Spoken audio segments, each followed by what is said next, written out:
on Vigyan Prasad YouTube and ISTI Facebook, besides this platform where we are all have joined in. Since its launch on 15th October 2020, we have organized 4 days of deliberation so far on the focal themes of agricultural production and innovation and post-harvest technology. The Web Clinic series is being hosted and implemented and managed by India Science, Technology and Innovation Portal.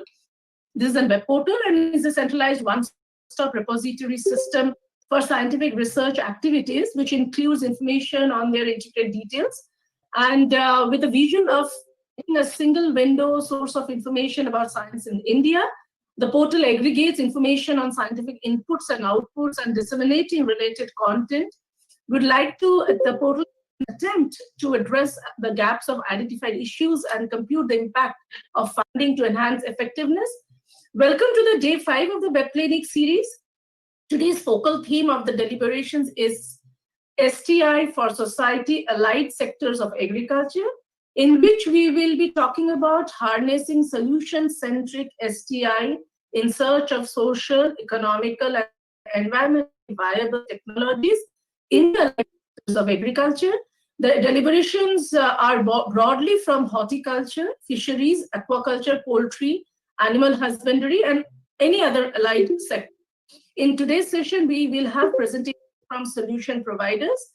Let us tune into the Web Clinic, and I welcome Dr. Devapriya Datta, advisor and head C division of DST, to set the stage and share the thought process behind the whole ideas and execution of the Web Clinic.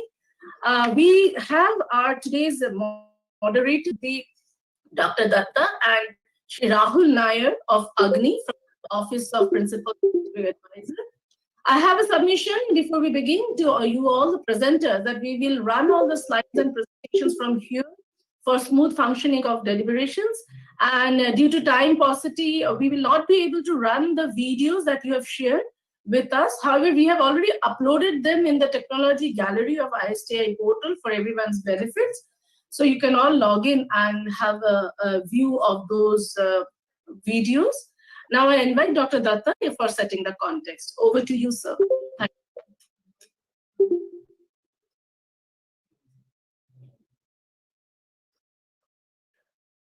Thank you, Dr. Kinkini, and good afternoon.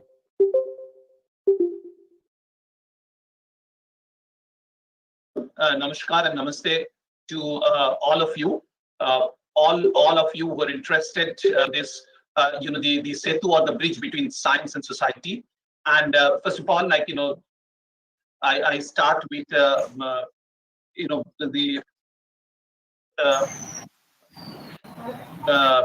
belated the Dashami, or the Bija Dashami to all of you, and the happy Dussehra to all of you.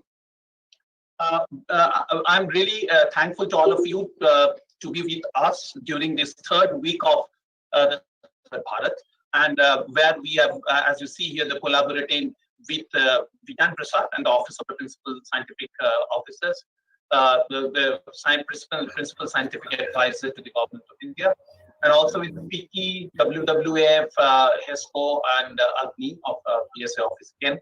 And just quickly go through that what's the need. If you today's discussion is the 3rd sessions related to the agriculture and the allied sectors. The first 2 days we have discussed about the agriculture production system and the post-harvest system. If you see in the doubling the farmers' income, and also in the context of this Atma Nirbhar Bharat, the programs of Government of India, the focus is on the agriculture allied sectors. In the fisheries sectors, the Pradhan Mantri Matsya Sampada Yojana, which has been launched, where 11,000 crore has been allocated for the marine and the inland fishery and aquaculture, और 9,000 crore जिसमें fish harbour cold chain market तैयार करने के लिए allocate किया गया है, और जो एनिमल हस्बेंड्री इंफ्रास्ट्रक्चर्स में करीब 15,000 करोड़ की एलोकेशन गवर्नमेंट ऑफ इंडिया ने किया है, जो कि डेयरी प्रोसेसिंग, वैल्यू एडिशन, जो पशु खाद्य इंफ्रास्ट्रक्चर तैयार करने के लिए एलोकेट किया गया है, और कैंपा फंड जो कि compensatory afforestation management and planting authority, उसके तहत करीब 6,000 करोड़ एलोकेट किया हुआ है, जिसके माध्यम forest plantations, work, artificial regenerations, assisted natural regeneration, forest management, soil moisture conservation इत्यादि काम किया जाएगा। इंफ्रास्ट्रक्चर, फिजिकल इंफ्रास्ट्रक्चर के अलावा आप ये देखेंगे कि हर एक इसमें जो साइंस, टेक्नोलॉजी और इनोवेशंस की भी एक भूमिका है। ये जो फिजिकल इंफ्रास्ट्रक्चर के अलावा एक नॉलेज इंफ्रास्ट्रक्चर भी जरूरत है आत्मविश्वास, आत्मनिर्भर भारत बनाने के लिए। और ये हम यही सोचते हुए और ये नॉलेज को जो नॉलेज ऑर्गेनाइजेशन से फील्ड तक, जो कम्युनिटी तक ले जाने के लिए हमने ये देखा कि जो सिस्टम लेवल पे मेन जो सिस्टम की गैप क्या है। एक तो जो कम्युनिटी की जो science and technology absorption capacity एक इश्यू है, जो सेतु की जो काम करते हैं, जो नॉन गवर्नमेंटल और वॉलंटरी ऑर्गेनाइजेशंस, उनकी नॉलेज अपडेशंस एक इश्यू है। और जो नॉलेज ऑर्गेनाइजेशंस जो नॉलेज जनरेट करती है, जो रिसर्च की तरह, जो डेवलपमेंट की तरह, उनको हमारे प्रॉब्लम के ओरिएंट करने का एक सिस्टमिक गैप है। और इसी गैप में डिस्कस करने के लिए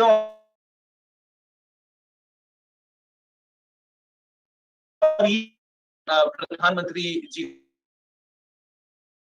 दिया है, जो कि ये कोविड के बाद और भी जिनकी इंपॉर्टेंस बढ़ गया है, जिसमें वोकल फॉर लोकल की बात उन्होंने कहा है।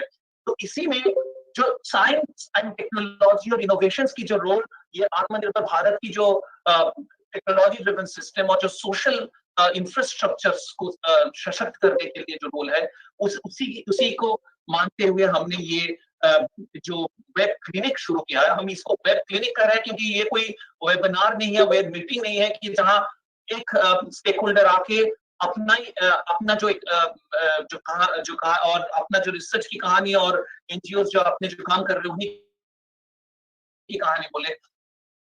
ये एक इंटरैक्शंस की एक प्लेटफॉर्म है, जहां हम ये जो आत्मनिर्भर भारत की जो मेन 5 पिलर है, उसके ऊपर हम चर्चा करेंगे, एक आत्मा चिंतन करेंगे, जिससे ये जो सिस्टेमिक गैप, इसको लेते हुए हम आगे चल सकता है। और जो फिजिकल इंफ्रास्ट्रक्चर में इन्वेस्टमेंट आत्मनिर्भर भारत के लिए जो हो रहा है, उसको इस्तेमाल कर सकते हैं जो साइंस, टेक्नोलॉजी, इनोवेशंस की इनपुट से, और जिसमें खाली नॉलेज इंस्टीट्यूशंस और एनजीओ अलग नहीं, नॉलेज इंस्टीट्यूशन, एनजीओ जो और कम्युनिटी, जो सोसाइटी इकट्ठे मिलके, और जिसमें अभी जो हमारे स्टार्टअप कम्युनिटी है उनको भी लेके हम आगे एक इकोसिस्टम और क्रॉस ब्रिज प्लेटफॉर्म की एक क्रॉस ब्रिज प्लेटफॉर्म बना सकते हैं।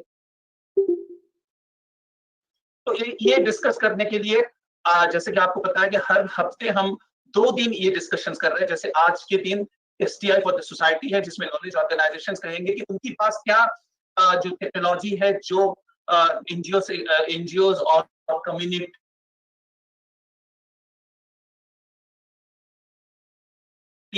ले सकते हैं अपना आत्मनिर्भरता बढ़ाने के लिए, अपनी लाइवलीहुड सिस्टम जो आजीविका बढ़ाने के लिए। और एक दिन जैसे कल है कि एनजीओज और कम्युनिटी के रिप्रेजेंटेटिव्स कहते हैं कि क्या लोकल प्रॉब्लम्स है जिनके सॉल्यूशंस के लिए नॉलेज ऑर्गेनाइजेशंस के साथ उनकी कोलैबोरेशंस हो सकता है। और ये भी हो सकता है कि बहुत सारे एनजीओज के पास जो टेक्नोलॉजीज है, उनको नॉलेज ऑर्गेनाइजेशंस के साथ मिलके कैसे इनकी इम्प्रूवमेंट किया जा सकता है। तो अब तक हमने यही कोशिश किया है कि ये जो फ्रेमवर्क है, किसी को एक प्लेटफॉर्म की थ्रू तैयार करने के लिए, जिसमें विज्ञान प्रसार की जो STIP पोर्टल हमारे साथ जुड़े हुए हैं। और इससे हमारे कोशिश यही रहेगा कि इसी को आप एक हमारे फ्यूचर में जो हमारे प्रोजेक्ट्स और प्रोग्राम डेवलप करने का प्लेटफॉर्म की तौर हम बढ़ाए और इसको एक डायनामिक प्लेटफॉर्म बनाए। जैसे हमने हर हफ्ते, जैसे हम हर दिन जो हमारे ये जो डिस्कशंस और ये प्लेटफॉर्म के होने के बाद हम कोशिश कर रहे हैं कि हर दिन की विचार से क्या अपॉर्चुनिटी निकल के आ रहे हैं। ये आप देख रहे हैं एग्रीकल्चर प्रोडक्शन इन इनोवेशंस जो पहला दिन है, उसमें हमने कुछ जो कोलैबोरेशंस, ये सारा स्टेक होल्डर्स के बीच नए कोलैबोरेशंस, जो नए उभरे हुए टेक्नोलॉजी की कैसे कम्युनिटी के पास लिया जा सकता है, और ऐसे ही जो इकोनॉमिक एक्शंस और प्रोडक्टिव एक्शंस जो करते हैं, उस कम्युनिटी के साथ हम कैसे मिल सकते हैं, इसी की सोच विचार किया है। दूसरे दिन जहां एनजीओ और लोग जो अपने फील्ड की जो अनुभव से जो बात किया था, उससे हमें में लगा कि हमारे देश में अभी तक लैब टू लैंड हुआ है, अभी लैंड टू लैब की टाइम आ गया है, और जो लोकली प्रोड्यूस टेक्नोलॉजी है उसको इंप्रूव किया जा सकता है कैसे नॉलेज ऑर्गेनाइजेशन के साथ कोलैबोरेशन के। ऐसा ही बात हुआ है वन स्टॉप टेक्नोलॉजी मार्ट की, जो एनजीओज और कम्युनिटी ऑर्गेनाइजेशन की सर्कुलर रूरल इकोनॉमी की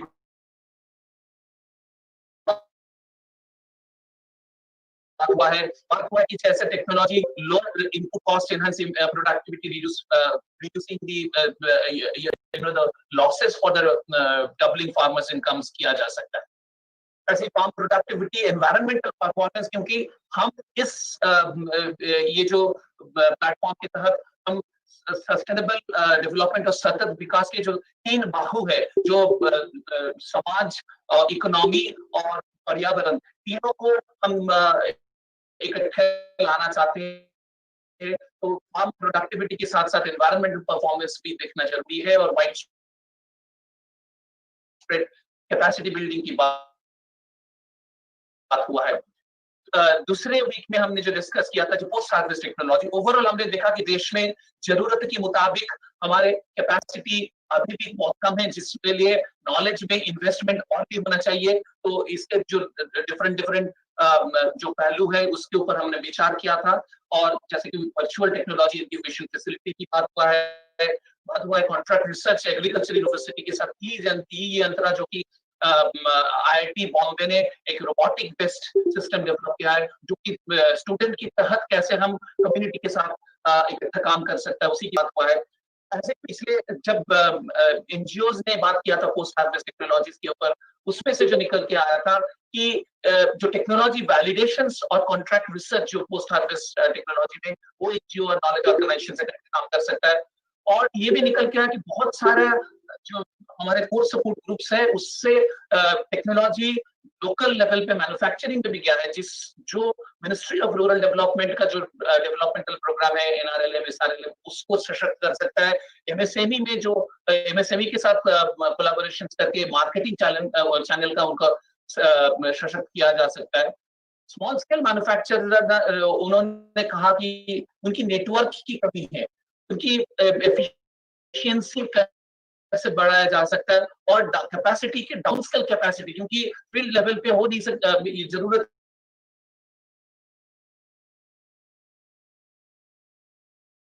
है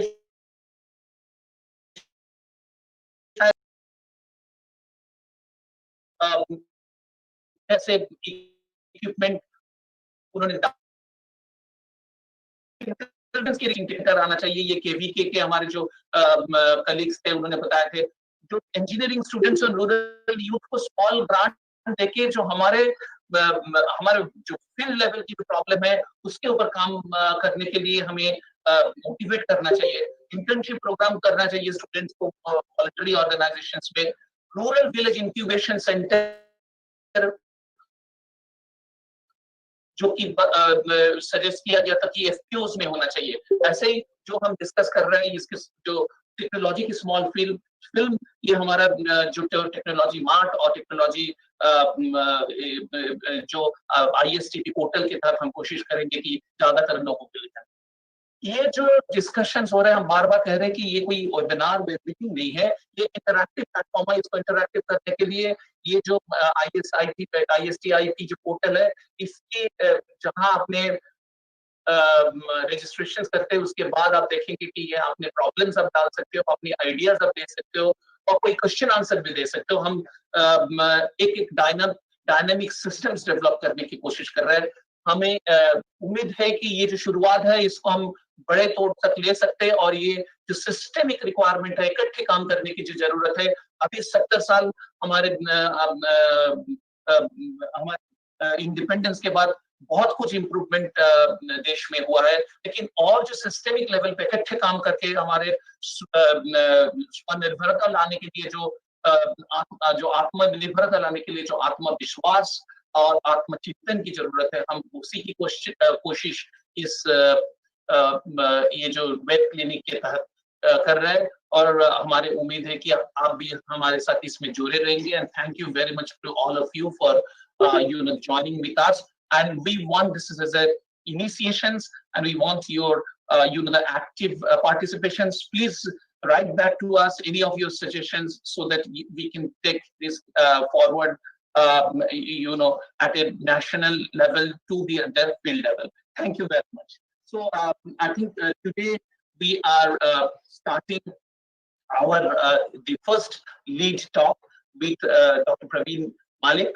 The Dr. Malik is from the Department of Animal Husbandry, and he will be sharing his experience with these emerging technologies in this livelihood sector, livestock sector, which is the most the key subsectors of the Indian agriculture's allied sectors.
क्या होती है कि जब हम scientist बन जाते हैं, हमें कहा जाता है कि फील्ड की प्रॉब्लम को सॉल्व कीजिए। हम एक प्रॉब्लम क्रिएट करते हैं सॉल्व करने के लिए, ताकि हमारी साइंस जिसमें हम माहिर हैं वो साइंस हमारी एक अच्छी निकल के आए, अच्छे प्रोडक्ट्स आए।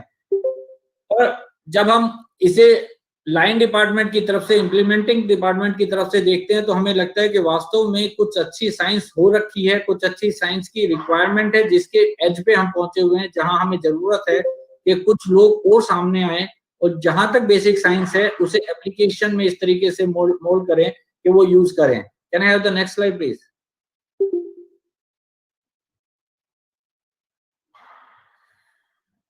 सो अगर हम इस एलाइड सेक्टर में बात करते हैं तो हमारी लाइवस्टॉक वेल्थ, पशुधन बोलते हैं हिंदी में हम, तो धन अपने आप में ये सच में धन है।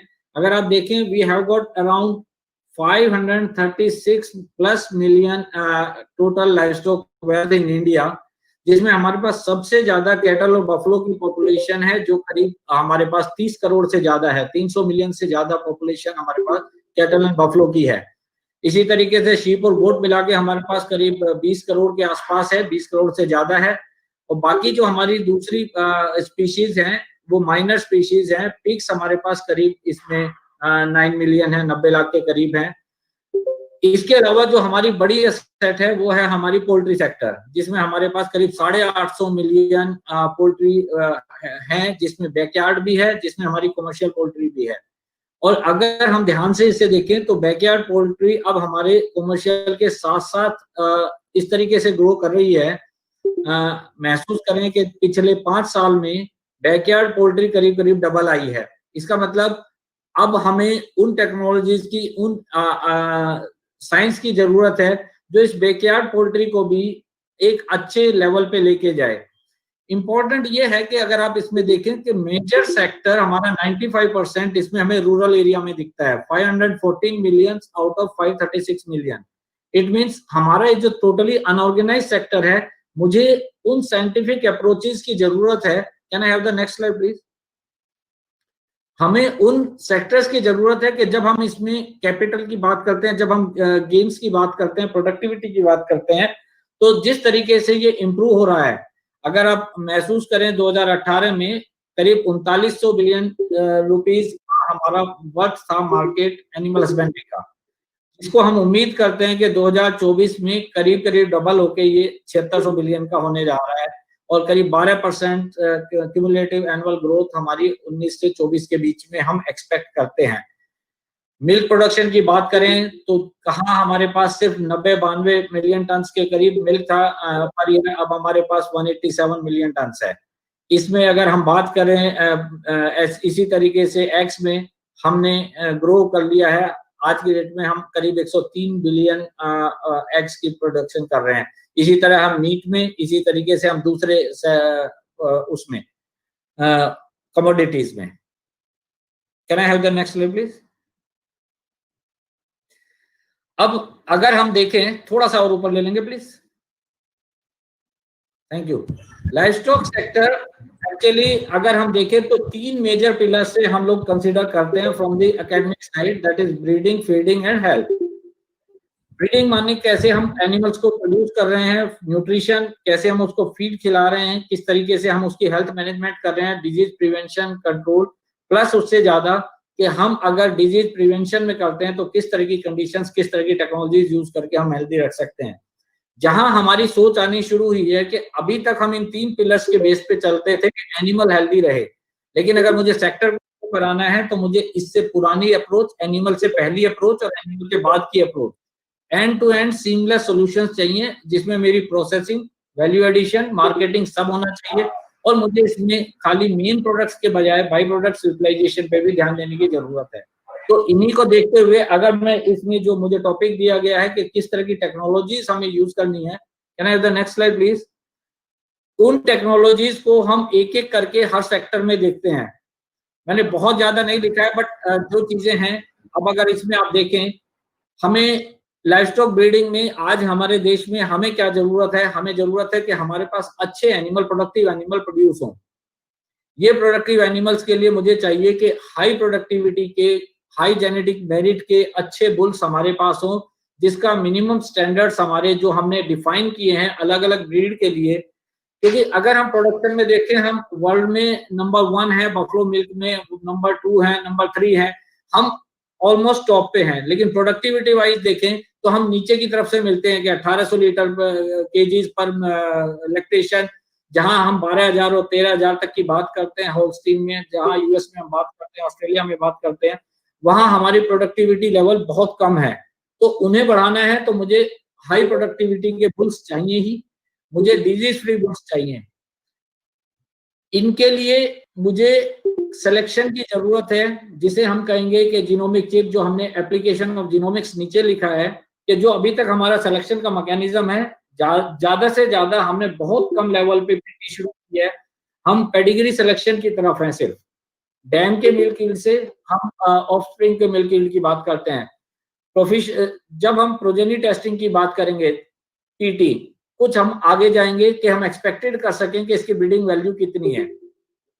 लेकिन अगर बर्थ के टाइम पे भी हम जीनोमिक चिप को यूज कर सकें और हम जीनोमिक लेवल पे बता सकें कि this particular animal has got how much potential for any trait, जैसे मिल्क प्रोडक्शन की हम बात करें, मिल्क में फैट की बात करें, एसएनएफ की बात करें, हम टोटल सोमेटिक सेल काउंट की बात करें, हम करें काविंग इंटरवल की, एज एट फर्स्ट काविंग की, हम डिजीज रेजिस्टेंस की बात करें, क्लाइमेट रेजिलियंस की बात करें, ये सारे चीजें हम जीनोमिक चिप्स के माध्यम से ढूंढ सकते हैं। We can very well go for selection of wonderful bulls right, जो हमें आज की डेट में अगर कोई अच्छा बुल ढूंढने लगे 7 साल लगते हैं, अगर तीसरी जनरेशन पे हम बात करते हैं तो हमें 20 साल लगते हैं। हमें अगर वही चीज सिलेक्शन डे 1 पे होने लगे तो शायद हम 2.5 साल के अंदर एक अच्छा बुल तैयार करके हम दे सकते हैं। So we can have this kind of, so ये जो नई टेक्नोलॉजीज हमारी जीनोमिक्स की है, we are working on these technologies. इसमें रिक्वायरमेंट है कि हम इंडिजिनस टेक्नोलॉजीज, बिकॉज हमारी bos indica is very different from most taurus. यही चीज इंपॉर्टेंट है हमारे बफलो के लिए, बिकॉज बफलो हमारी जान है। हमारे इस सेक्टर में अगर मिल्क प्रोडक्शन की बात करें तो सबसे ज्यादा कंट्रीब्यूशन हमारा बफलो का है, और इन बफलो को क्योंकि दूसरे किसी भी एडवांस कंट्रीज में ये नहीं है, ब्राजील हमारे यहाँ से मुर्रा लेके गया है, they are doing wonderful in buffalo milk. जो हमारी मोज़रेला चीज के प्रोडक्ट्स हैं वो बफलो से निकल सकते हैं, तो कुछ इस नजरिए से buffalo is very very important. तो हमें जरूरत है कि इनमें भी हम ये यूज करें, और हम इसकी भी इंडिजिनस चिप की हम बात कर रहे हैं। इसके साथ हम इंडिजिनस ब्रीड को अपना अच्छे से अपग्रेड करें, उसके लिए जरूरत है, बिकॉज नॉर्मल हमारे कन्वेंशनल मैकेनिज्म टाइम लेंगे। तो जो इमर्जिंग टेक्नोलॉजीज है, पहले हम एम्ब्रियो ट्रांसफर टेक्नोलॉजी की बात करते थे, ईटीटी, लेकिन उससे ज्यादा बेहतर है कि हम ovum pickup in vitro fertilization की बात करें, जो टेस्ट ट्यूब बेबी हम बोलते हैं। We can use this test tube babies, and we have already started establishing labs in different states for coming up with IVF technologies, and we are pursuing these technologies directly into the field, ताकि हम animals को surrogate की तरह use करके एक ही generation में from very nondescript animal we can get into a very descript and very much productive animal. Quality semen की हम बात करते हैं, तो हमें आज की डेट में मेल एनिमल्स हमारे लिए स्ट्रे एनिमल्स की तरह प्रॉब्लम क्रिएट कर रहे हैं, बिकॉज हमारे यहाँ इश्यूज हैं कि हम मेल एनिमल्स को यूज नहीं कर पा रहे हैं, ना तो हम ड्राफ्ट में कर पा रहे हैं मैकेनाइजेशन के बाद, तो ना तो हमारा वो एग्रीकल्चर में यूज हो पा रहा है। एनिमल्स की हमारे रिलीजियस सेंटिमेंट्स हैं, ताकि इसे हम बीफ में यूज नहीं कर सकते हैं। तो हमें देखना पड़ेगा कि ये जो हमारी स्पेसिफिक प्रॉब्लम है कंट्री स्पेसिफिक, उसको हम सेक्स सॉर्टेड सीमन से सॉल्व कर सकते हैं। तो हमारे पास एक सोल्यूशन है कि हम एनिमल्स में सिर्फ एक्स क्रोमोसोम के सीमन को डालें, ताकि हमारे पास सिर्फ फीमेल पैदा हो, so that we can have more productive animals, stray animals कम हो जाए। तो सेक्स सॉर्टेड सीमन की अभी जो टेक्नोलॉजी हम यूज कर रहे हैं वो हमारे पास इंपोर्टेड टेक्नोलॉजी है, and we have started using this technology in the country, but उसकी कॉस्ट मेरे लिए ज्यादा आ रही है। Looking for an indigenous solution to this, and अगर इस तरह की सॉल्यूशन इंस्टीट्यूशंस या ऑर्गेनाइजेशंस मिलके ये कर पाते हैं, there are people who are claiming to have these kind of technologies developed, so वो कह रहे हैं कि हम इसको वैलिडेट करके we can give it back to you, so we are looking for such technologies here। Artificial insemination की हम जो बात कर रहे हैं, इसमें इसके अंदर अभी तक हम कन्वेंशनल एआई गन्स की बात करते थे, हम कन्वेंशनल एआई गन्स के साथ साथ अब कोशिश कर रहे हैं कि वीडियो गन्स की हम बात करें, ताकि हम वीडियो के लेवल से not only at the site but also through the remote experts we can see what is the condition of the uterus or cervix, whether it is ready for insemination, whether it has got some disease condition, so these kind of improvements are coming, और उस तरह की technologies में और improvement की जरूरत है which can be taken into this consideration। दूसरे जो हमारे एनिमल्स हैं वो स्मॉल रूमिनेंट्स हैं, जैसे शीप और गोट, स्वाइन, पिग और पोल्ट्री। उसमें हमें जरूरत है सुपीरियर जर्म प्लाज्म की। अभी तक हम रखते थे, गोट्स को रखते थे ना, हमें पता है मिल्क के लिए कि मीट के लिए डुअल पर्पस यूज होती थी। चाहिए कि ये जर्म प्लाज्म सेपरेट आउट हो, जीनोमिक सिलेक्शन से हम इन्हें मिल्क के लिए और मीट के लिए अलग अलग सेलेक्ट कर सकें, और उस तरह के सिलेक्टेड ब्रीड्स को हम मैक्सिमम यूज कर सकें अपने प्रोग्राम्स में। इसी तरह पिग्स की इंप्रूवमेंट की जरूरत है, पोल्ट्री की जरूरत है, ताकि हमारे पास मिल्क के लिए, उल के लिए, मीट के लिए, एग्स के लिए हम अच्छे निकाल प्रोडक्शन हाई कर सकें। इंडिजिनस कलर्ड बर्ड्स हैं जो डिजीज रेसिस्टेंट हैं, शायद उनकी कुछ क्वालिटीज हम यूज कर सकते हैं, प्लस उनकी जो डिमांड है टेंडर मीट और कलर्ड एग्स की, उस डिमांड के against we can have much better these ones. So basically we have to come up with these technologies included in this program, and at the department we are trying our level best to include these technologies in our program। Can I have the next please? Genomic selection की हमने बात की थी, हमारा already हमने genomic selection में high genetic merit bulls at the young age की हमने बात की है। इसके लिए हमने national bovine genomic centre for indigenous breed हमने एस्टेब्लिश किया है, and we are working with Indian Council of Agricultural Research for this, and hopefully very soon next year probably we are going to have based laser assisted bovine sorting technology है, जिसकी हम कोशिश कर रहे हैं। Sex sorting के लिए smart video gun की हम बात कर रहे हैं, इसी तरीके से हम क्वालिटी टेस्टिंग की बात कर रहे हैं, जो सब फर्टाइल सीमन है उसे हम कासा जैसे प्लेटफॉर्म पे कैसे बेटर यूज कर सकते हैं। इसी तरह इन विट्रो फर्टिलाइजेशन की मैं ऑलरेडी बात कर रहा था कि हम लोगों में 30 अप्रूव्ड लैब्स हैं, जिसमें से 14 हमने फंक्शनल की बात की है। इन सब एफर्ट्स को हम ई प्लेटफॉर्म के माध्यम से भी लोगों तक पहुंचाने की बात कर रहे हैं, जिसमें हमारे पास ई पशु हाट है, जिसमें हमारे पास ई गोपाला ऐप है, जिसके माध्यम से हम खाली डिपार्टमेंट नहीं, किसान भी डायरेक्टली अप्रोच कर सकता है, उसे जहां जिस तरह के जंतुनाशक की अवेलेबिलिटी देखनी है, कुछ परचेज करना है, so they can approach the relevant stakeholder for their own needs. Can I have the next slide please? तो इस तरह के एप्स भी, इस तरह के नेक्स्ट स्लाइड प्लीज, इस तरह के जो हमारे अपने एप्स होंगे, ये एप्स भी हमारे लिए एक लिंकेज होंगे टेक्नोलॉजी को फार्मर तक पहुंचाने के लिए, so that farmer can directly utilise this resources wherever they are available in the government sector. Can I have the next slide please? Animal health की अगर हम बात करें तो इसमें हमें जरूरत है बेटर डायग्नोस्टिक्स की, प्रिवेंशन एंड कंट्रोल मैकेनिज्म्स की और प्रॉपर सर्विस डिलीवरी मैकेनिज्म्स की। डायग्नोस्टिक्स में हम बात कर सकते हैं कि हमारे पास सैटेलाइट मॉनिटरिंग की हमारे पास मैकेनिज्म्स हैं, जिसमें हम एटलीस्ट फोरकास्ट कर सकते हैं based on other meteorological parameters the kind of ecological or environmental conditions available there, what kind of diseases can come, plus the old database of disease prevalence in that area. हमारे निवेदी इसमें काम कर रहे हैं, we can have better understanding of such forecasting of diseases. इसी तरीके से telemedicine की हम बात कर सकते हैं कि हम क्या इस तरह के ऐप डेवलप कर सकते हैं कि बाहर बैठ के a veterinarian can be able to diagnose the disease right there in the field. So these kind of combinations of these things, the disease simulation models and telemedicine apps can basically support the diagnosis in the field. For this laboratory diagnosis and other mechanisms, we'll go into the next slide. But for prevention and control, हमें नई generation की vaccine की जरूरत है। Just hold on please on the last slide please. Thank you. This is regarding like mutants, recombinant proteins. अब mutant vaccine में हमारे पास for example Brucella, अभी हम बहुत पुरानी वैक्सीन यूज कर रहे हैं S19 की।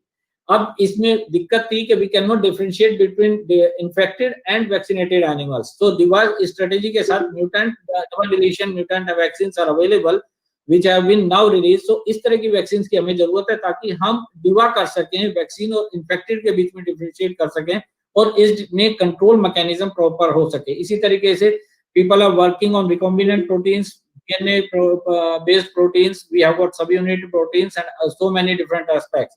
तो उसमें हमें चाहिए इसी तरह, जैसे for example classical swine fever, we have got a wonderful vaccine already in the field. पहले लेपिनाइज आती थी, में डाल के बनानी पड़ती थी, बाद में सेल कल्चर की आई। अभी नई एक वैक्सीन रिलीज की है हमारे आईवीआरआई ने, जिस वैक्सीन के अंदर शायद बहुत छोटी सी लैब में आप पूरे कंट्री की नीड पूरी कर सकते हैं, इतना कम उसमें डोज लगता है। हाई पोटेंसी की वैक्सीन निकल के आई हैं जिसकी कॉस्ट कम पड़ेगी। तो इस तरह की इनोवेशंस की हमें जरूरत है, we are looking for those and these are some of those emerging. इसी तरीके से अगर सर्विस डिलीवरी की बात करें तो वेटनरी हॉस्पिटल्स का स्ट्रेंथनिंग की जरूरत है, उसमें कैपेसिटी बिल्डिंग की है जो कि फील्ड बेस्ड डायग्नोसिस के ऊपर होगा, और साथ में हमारी मोबाइल वेटनरी यूनिट्स हो ताकि ये यूनिट्स हमें फील्ड में सर्विसेज दे सकें, और इस तरह के सिस्टम हो ताकि हम किसी इलेक्ट्रॉनिक और डिजिटल माध्यम से हम फार्मर के साथ जुड़े रहें। और इसी के साथ अगर हम रिपोर्टिंग अच्छी कर सकें तो शायद हमारा रेस्पॉन्स टाइम भी अच्छा होगा। So this reporting mechanisms which have to be digital based platform, उसमें हम काम कर सकें, कैपेसिटी बिल्ड कर सकें फार्म की, फार्मर के साथ जो भी अटैच्ड हमारे वेटनेरियंस या पैरावेटनरी स्टाफ है उनकी। तो इस तरीके से probably we can go forward and we are looking for this kind of interventions in the department. Next, disease diagnosis में हम बहुत कॉस्ट इफेक्टिव डायग्नोस्टिक्स की बात करते हैं। हमारे पास बहुत सारे पेपर स्ट्रिप बेस्ड या पॉइंट ऑफ केयर डायग्नोस्टिक्स हम बात करते हैं, flow through, penside test and other test, ये हमारे पास आ रहे हैं। लेकिन बेहतर सेंसिटिविटी के लिए, बेहतर स्पेसिफिसिटी के लिए हम क्रिस्पर बेस्ड या हेप्टामर बेस्ड डायग्नोस्टिक्स की बात कर सकते हैं। हम सेंसर बेस्ड डायग्नोस्टिक्स की बात कर सकते हैं, जिसमें ग्राफीन को बहुत अच्छे से प्रिसाइज और एफिशिएंट डायग्नोस्टिक्स के लिए यूज किया जा रहा है। तो उसके बेस में क्या हम अच्छे डायग्नोस्टिक ला सकें। अगर हम एग्जांपल लें कोविड के केस में, अगर आप देखते हैं तो आज भी ये डाउट है कि जो हम डायग्नोस्टिक्स अभी यूज कर रहे हैं वो कितने सेंसिटिव और इफेक्टिव हैं, क्या हम उससे डिजायर्ड रिजल्ट ले पा रहे हैं। एनिमल हेल्थ में एक्चुअली थोड़ा सेकंड सीट ले जाता है कभी कभी, तो उसमें इन सब चीजों की जरूरत है जो कि हमारे इकोनॉमिक भी हो और इफेक्टिव भी हो at the same time. Device strategies की मैं ऑलरेडी बात कर चुका हूँ, ये हमारे लिए जरूरत है। Next slide please. इसी तरीके से हमें जरूरत है वन हेल्थ की।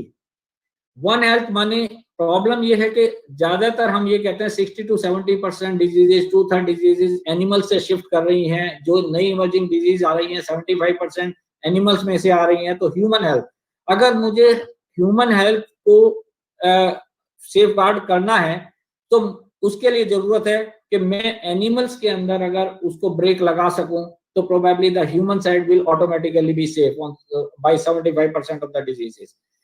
इसी तरीके से मुझे एनवायरमेंटल फैक्टर्स कंसिडरेशन में लेके आने की जरूरत है ताकि हम एनिमल्स को, ह्यूमन को, पूरे इकोलॉजी को एक सेफ कंडीशन पैदा कर सकें। इसमें सबसे ज्यादा एक इंपॉर्टेंट फैक्टर आता है द यूसेज ऑफ एंटीबायोटिक्स। हम क्या प्रूडेंट यूज करके एंटीबायोटिक रेसिस्टेंस के जो नए पैटर्न आ रहे हैं जिस तरीके हैं, क्या हम इसमें कुछ सोल्यूशन दे सकते हैं। तो इसके लिए सॉल्यूशंस में हम जब बात करते हैं इसमें साइंटिफिक स्टडीज की जरूरत है, जिसमें हम माइक्रोबायोम स्टडीज करें, हम एंटीबॉडीज को यूज करें, अल्टरनेटिव्स की फाजेज को यूज करें। बैक्टीरियोफाजेज हैं, बहुत अच्छा इसमें अभी रिसर्च शुरू हो गया है and we are looking for technologies which can basically give an alternative to the antibiotics or antimicrobials which are being used in the animal sector or the human sector. Vaccines हम use कर सकते हैं। अगर हमारे पास better vaccines होंगी जो effective होंगी तो डिजीज नहीं होगी, तो ट्रीटमेंट या मैनेजमेंट की रिक्वायरमेंट कम होगी। So we can have mitigate the problem of antibiotic resistance और AMR। बेटर डायग्नोस्टिक्स की जरूरत है जो हम पहले बात कर चुके हैं, ताकि टाइमली डायग्नोसिस हो, टाइमली ट्रीटमेंट इजी हो।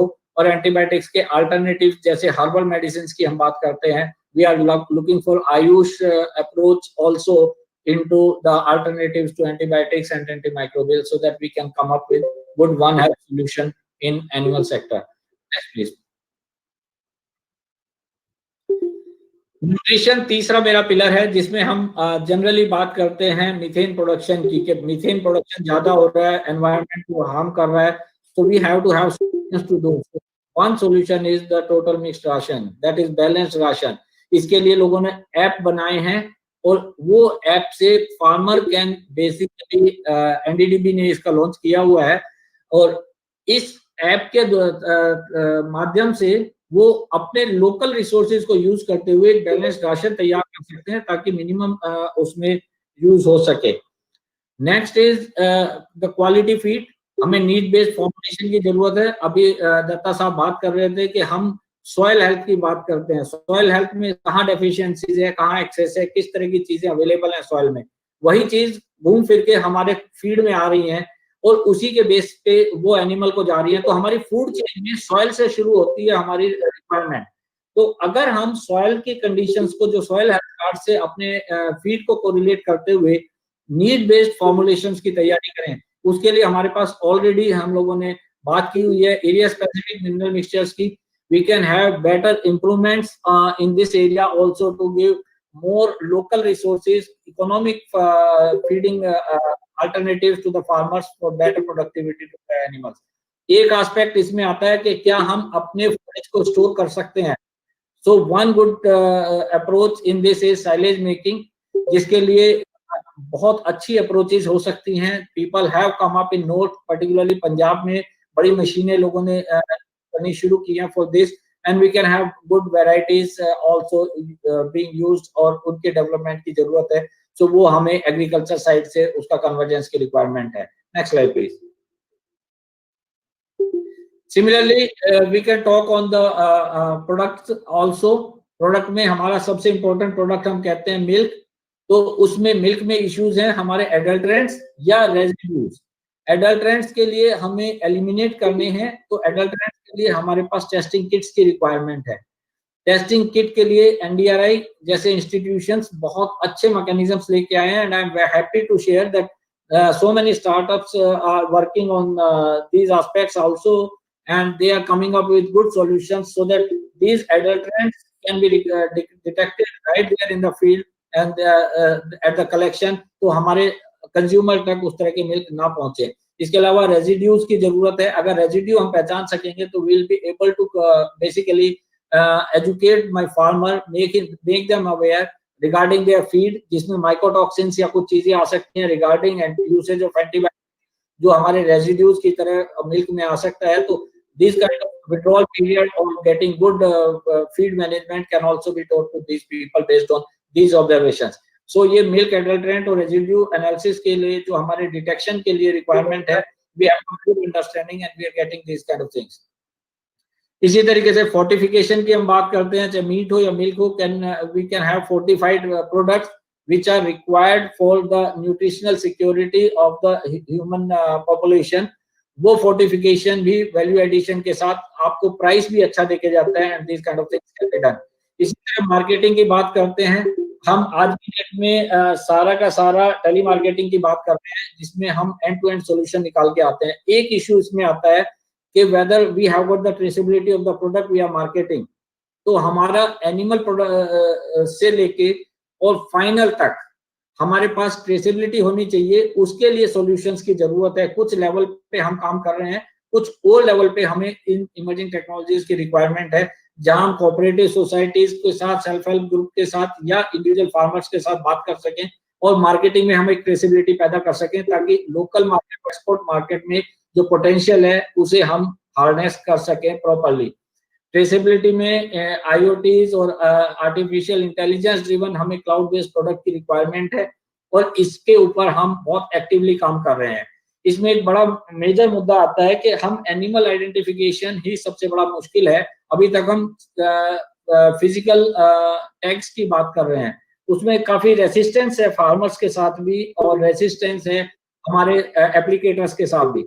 तो हम we are looking for an alternative to the animal biometric kind of system, like जो हम टैगिंग कर रहे हैं, क्या आइडेंटिफिकेशन सिस्टम में बायोमेट्री या इस तरह का कोई मैकेनिज्म ला सकते हैं। इन सब चीजों को अगर हम एक साथ देखें, इसके बाद प्लीज नेक्स्ट स्लाइड प्लीज। हम खाली प्रोडक्ट्स की बात ना करें, हम बाई प्रोडक्ट्स की भी बात करें, जिसमें हम कहते हैं ड्राई डेयरी कंसेप्ट। हम जैसे फॉस्फेट रिच ऑर्गेनिक फर्टिलाइजर या फॉस्फेट रिच ऑर्गेनिक मैन्योर्स की हम बात करते हैं, वर्मी कंपोस्ट की बात करते हैं, फ्यूल प्रोडक्शन की बात करते हैं, बायोपेस्टिसाइड की बात करते हैं। और अगर आप नीचे छोटे से इसमें महसूस करें तो कुछ हमने एक दिया है कि लेदर से लेके, ब्रश से लेके, हमारे पास आइसक्रीम से लेके, हमारे पास बहुत सारे ऐसे प्रोडक्ट हैं। टॉयज हमारे बनते हैं, ये सब गोबर के टॉयज हैं। अगर आप देखें, these are made of dung. So cow dung को यूज कर सकते हैं, यूरिन को हम बायोपेस्टिसाइड की तरह कुछ लोगों ने कहा है। तो इनकी वैलिडेशन की रिक्वायरमेंट है, कुछ वैलिडेशन हो, कुछ चीजें हम यूज करें, and can we come towards more organic kind of production in agriculture as well. So ये ड्राई डेयरी में कुछ लोगों को गुजरात में लोगों ने इनिशिएट किया है, जहां उन्होंने, आपने न्यूज़पेपर में पढ़ा होगा कि छत्तीसगढ़ में करीब 1 या 1.5 रुपए पर केजी गोबर खरीद रही है गवर्नमेंट। गुजरात में कुछ लोग हैं जो 5 रुपए पर केजी तक आपका वेट गोबर खरीद रहे हैं। So they are utilizing these by products done other things. In fact ये चीजें हैं, रिक्वायरमेंट है।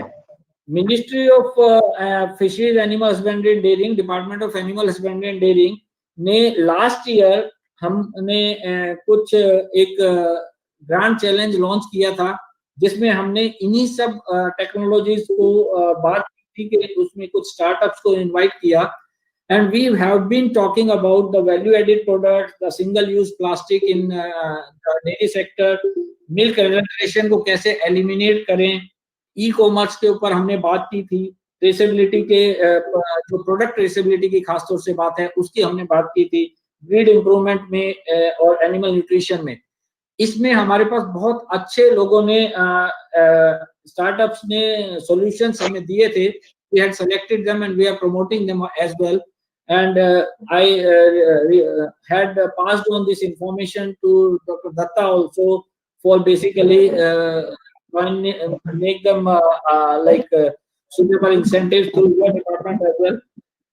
अभी हम दूसरा इसका सेकंड वर्जन लेके आने की बात कर रहे हैं, जिसमें हम कुछ दूसरी प्रॉब्लम स्टेटमेंट्स के ऊपर शायद इनवाइट करेंगे, जिसमें सीमन स्टोरेज के अल्टरनेटिव्स के ऊपर हम बात करने की बात कर रहे हैं.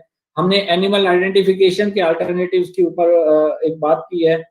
क्विकर हीट डिटेक्शन, जो कि हीट डिटेक्शन एक ऐसा फंडामेंटल इशू है जो बहुत कॉमन है लेकिन मिस होता है बहुत बार, और ये प्रोडक्टिविटी को बहुत बुरी तरीके से इम्पैक्ट करता है. So this adverse impact can be reduced if we can have a heat detection in timely manner, simultaneously the pregnancy diagnosis in timely manner.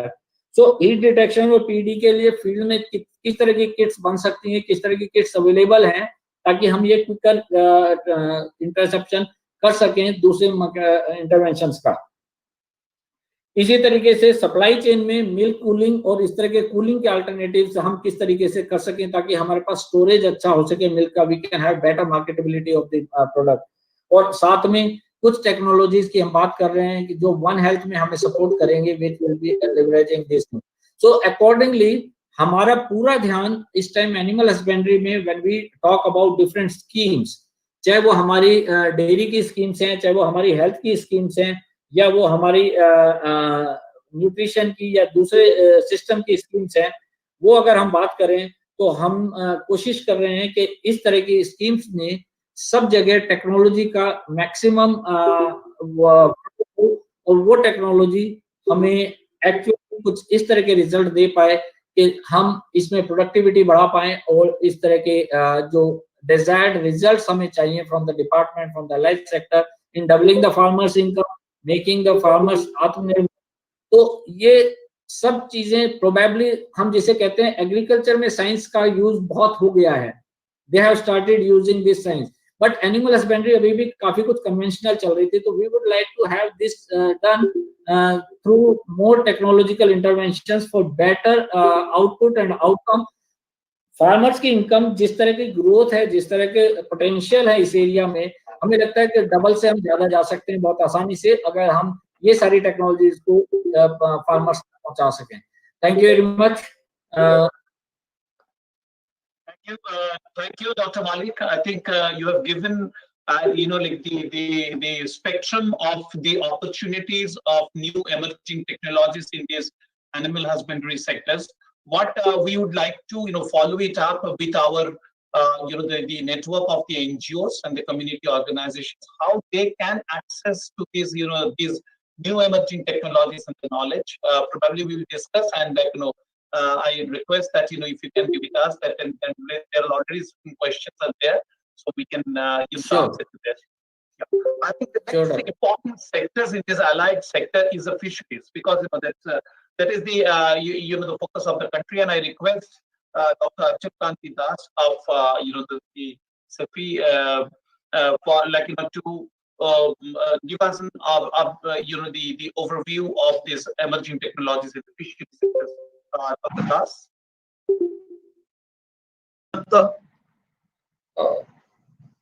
Hello, am I audible? Yes, Dr. Das, you are audible. Yeah.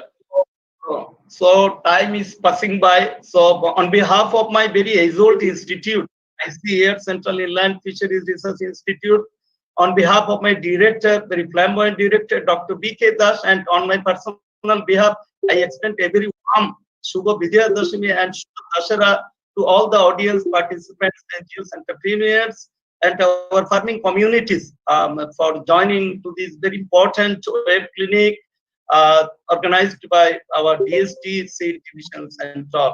So with this, my topic is prospects of emerging technologies in fisheries for community, science, technology, innovations for society, that Setu for Atma Nirbhar Bharat. Myself, B.K. Das, on behalf of Central Fisheries, Barakpur. Next slide, please. Fisheries and aquaculture. Next slide, please. A very vibrant sector under the umbrella of agriculture, and we are not only driving our farming communities, but it is reality that not only doubling farmers' income, we will be putting it to tripling farmers' income. And since independence, our Honorable Prime Minister has launched a very robust schemes, 20,050 crores under Pradhan Mantri Matsya Sampada Yojana, out of which 11,000 crores has been for individual developments in marine, aquaculture and fisheries sectors, and 9,000 crores for infrastructure developments, distributing it to 28 states in the line departments for sectoral development and growth. A very important sector during last Science Congress at Bengaluru, that GKBK, our Honorable DG ICR and Secretary, dear Dr. Trilochan Mahapatra has declared that out of 55 integrated farming system, the most and the top farming system is with which land-based agriculture has been associated with aquaculture, where direct 3.5 lakhs rupees profit being accrued by this agriculture community in this integrated farming system. So aquaculture and fisheries, very robust sector that should be integrated along with our land-based agriculture systems, including animal husbandry, dairying, and fisheries. And with this impressive growth in this sector, since 1950-51, our production was 0.7 million ton. Now, in 2019-2020, the production has touched to the level of 14 million ton level. That very impressive growth. And knowing this growth, our Honorable Prime Minister has come up with a new ministry in January 2019, Ministry of Fisheries.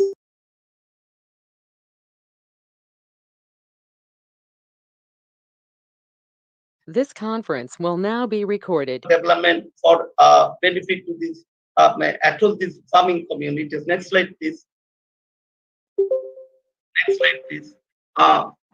That some fact files already I mentioned, that out of which this 68% production comes from inland sector, marine is little bit dwindling.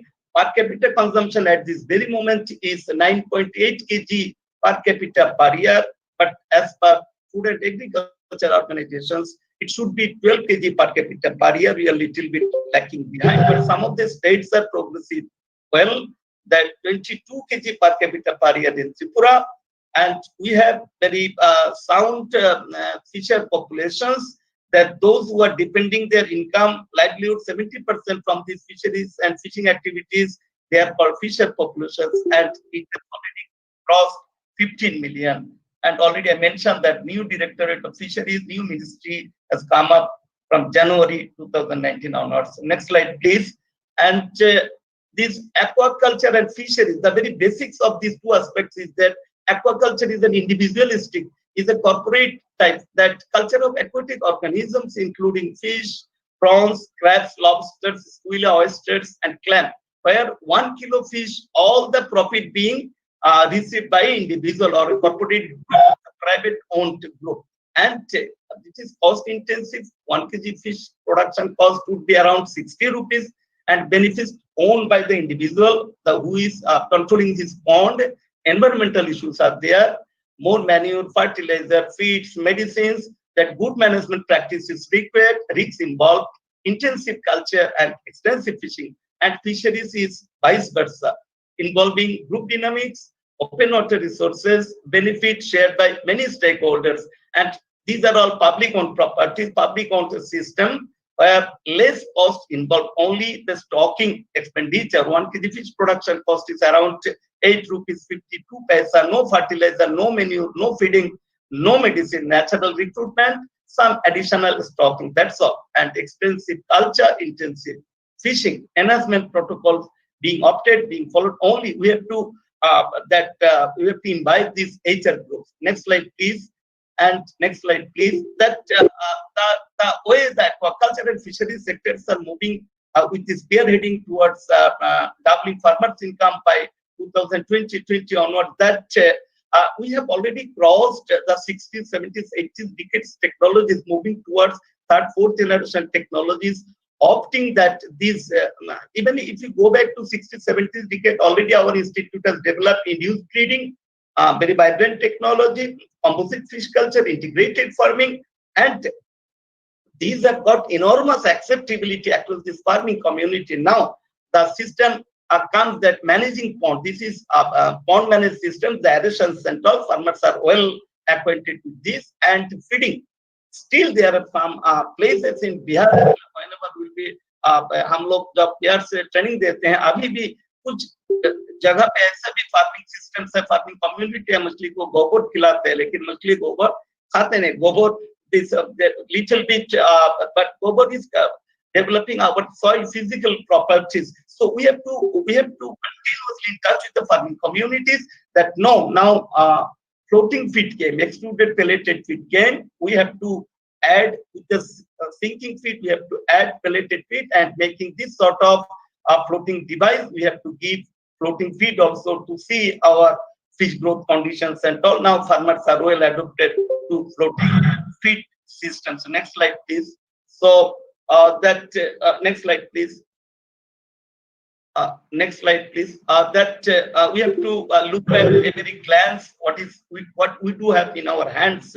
That inland open water fisheries resources, very extensive riverine systems, 29 kilometer canal, 1.35 lakhs kilometer. Now this is the sector where our is working.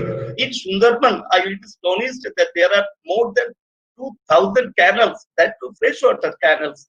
Normally, out of 102 islands in Sundarban, 52 islands people are there, but again 48 islands. These are all these very sacred place for tigers and all. People are venturing those areas, core areas for honey and fishes and all. So if canal fisheries already developed the technology, our institute has put for this technology. If we develop these canals, at least 30% additional income to be generated, so as to prevent the Sundarban people not to venture into those core areas where tiger resides. And our very vibrant sector is reservoirs, 35 lakh hectare. Now it is increasing day by day. Number of river valley projects are coming.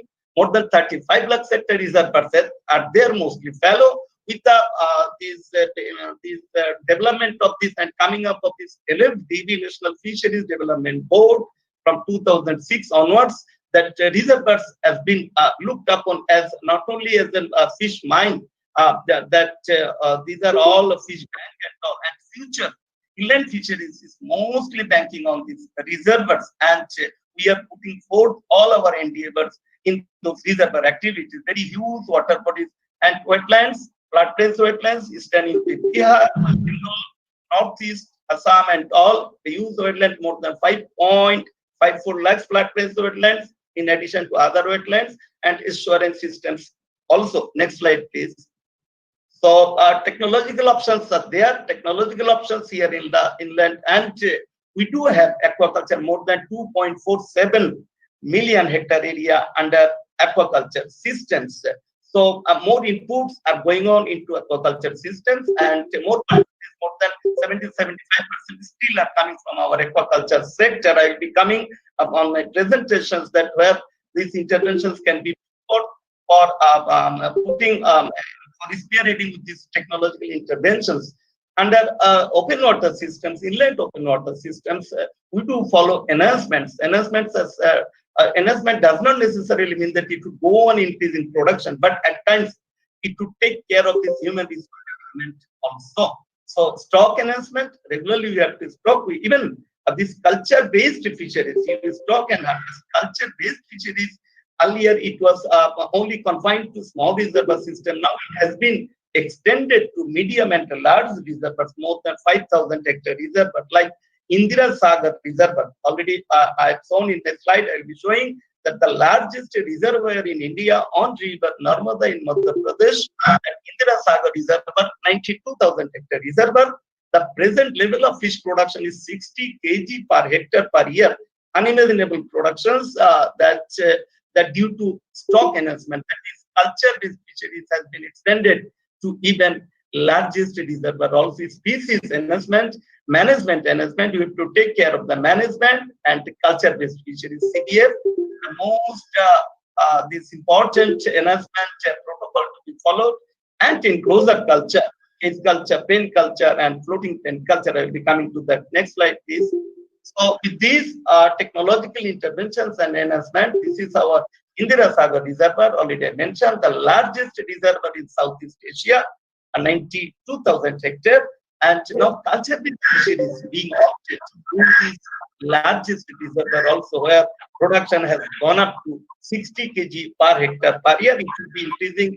Our target is towards taking it to 100 kg per hectare. So the days are not so far. इतना दिन दूर नहीं है जब हम लोग इतना बड़े सबसे बड़े रिजर्वर में 100 किलो प्रोडक्शन पर हेक्टर में ले सकें. Next slide, please. So these all medium group of reservoirs, all largest group of reservoirs to be put under these culture-based fisheries. So we have a glance on aquaculture technical options since 60s, 70s, 80s decade.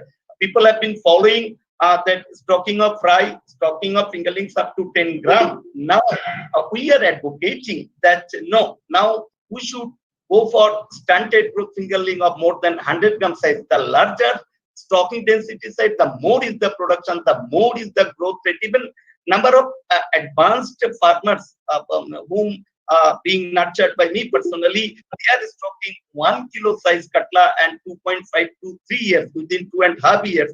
2-2.5 से 3 साल में 10 से 12 kilo production ले रहे हैं. अगर आप 1 kilo का कटला का स्टॉक करें तो larger the stocking size, that to previous years stock, you will be getting more fish. And regular applying line and salt. These are two precursors for aquaculture development.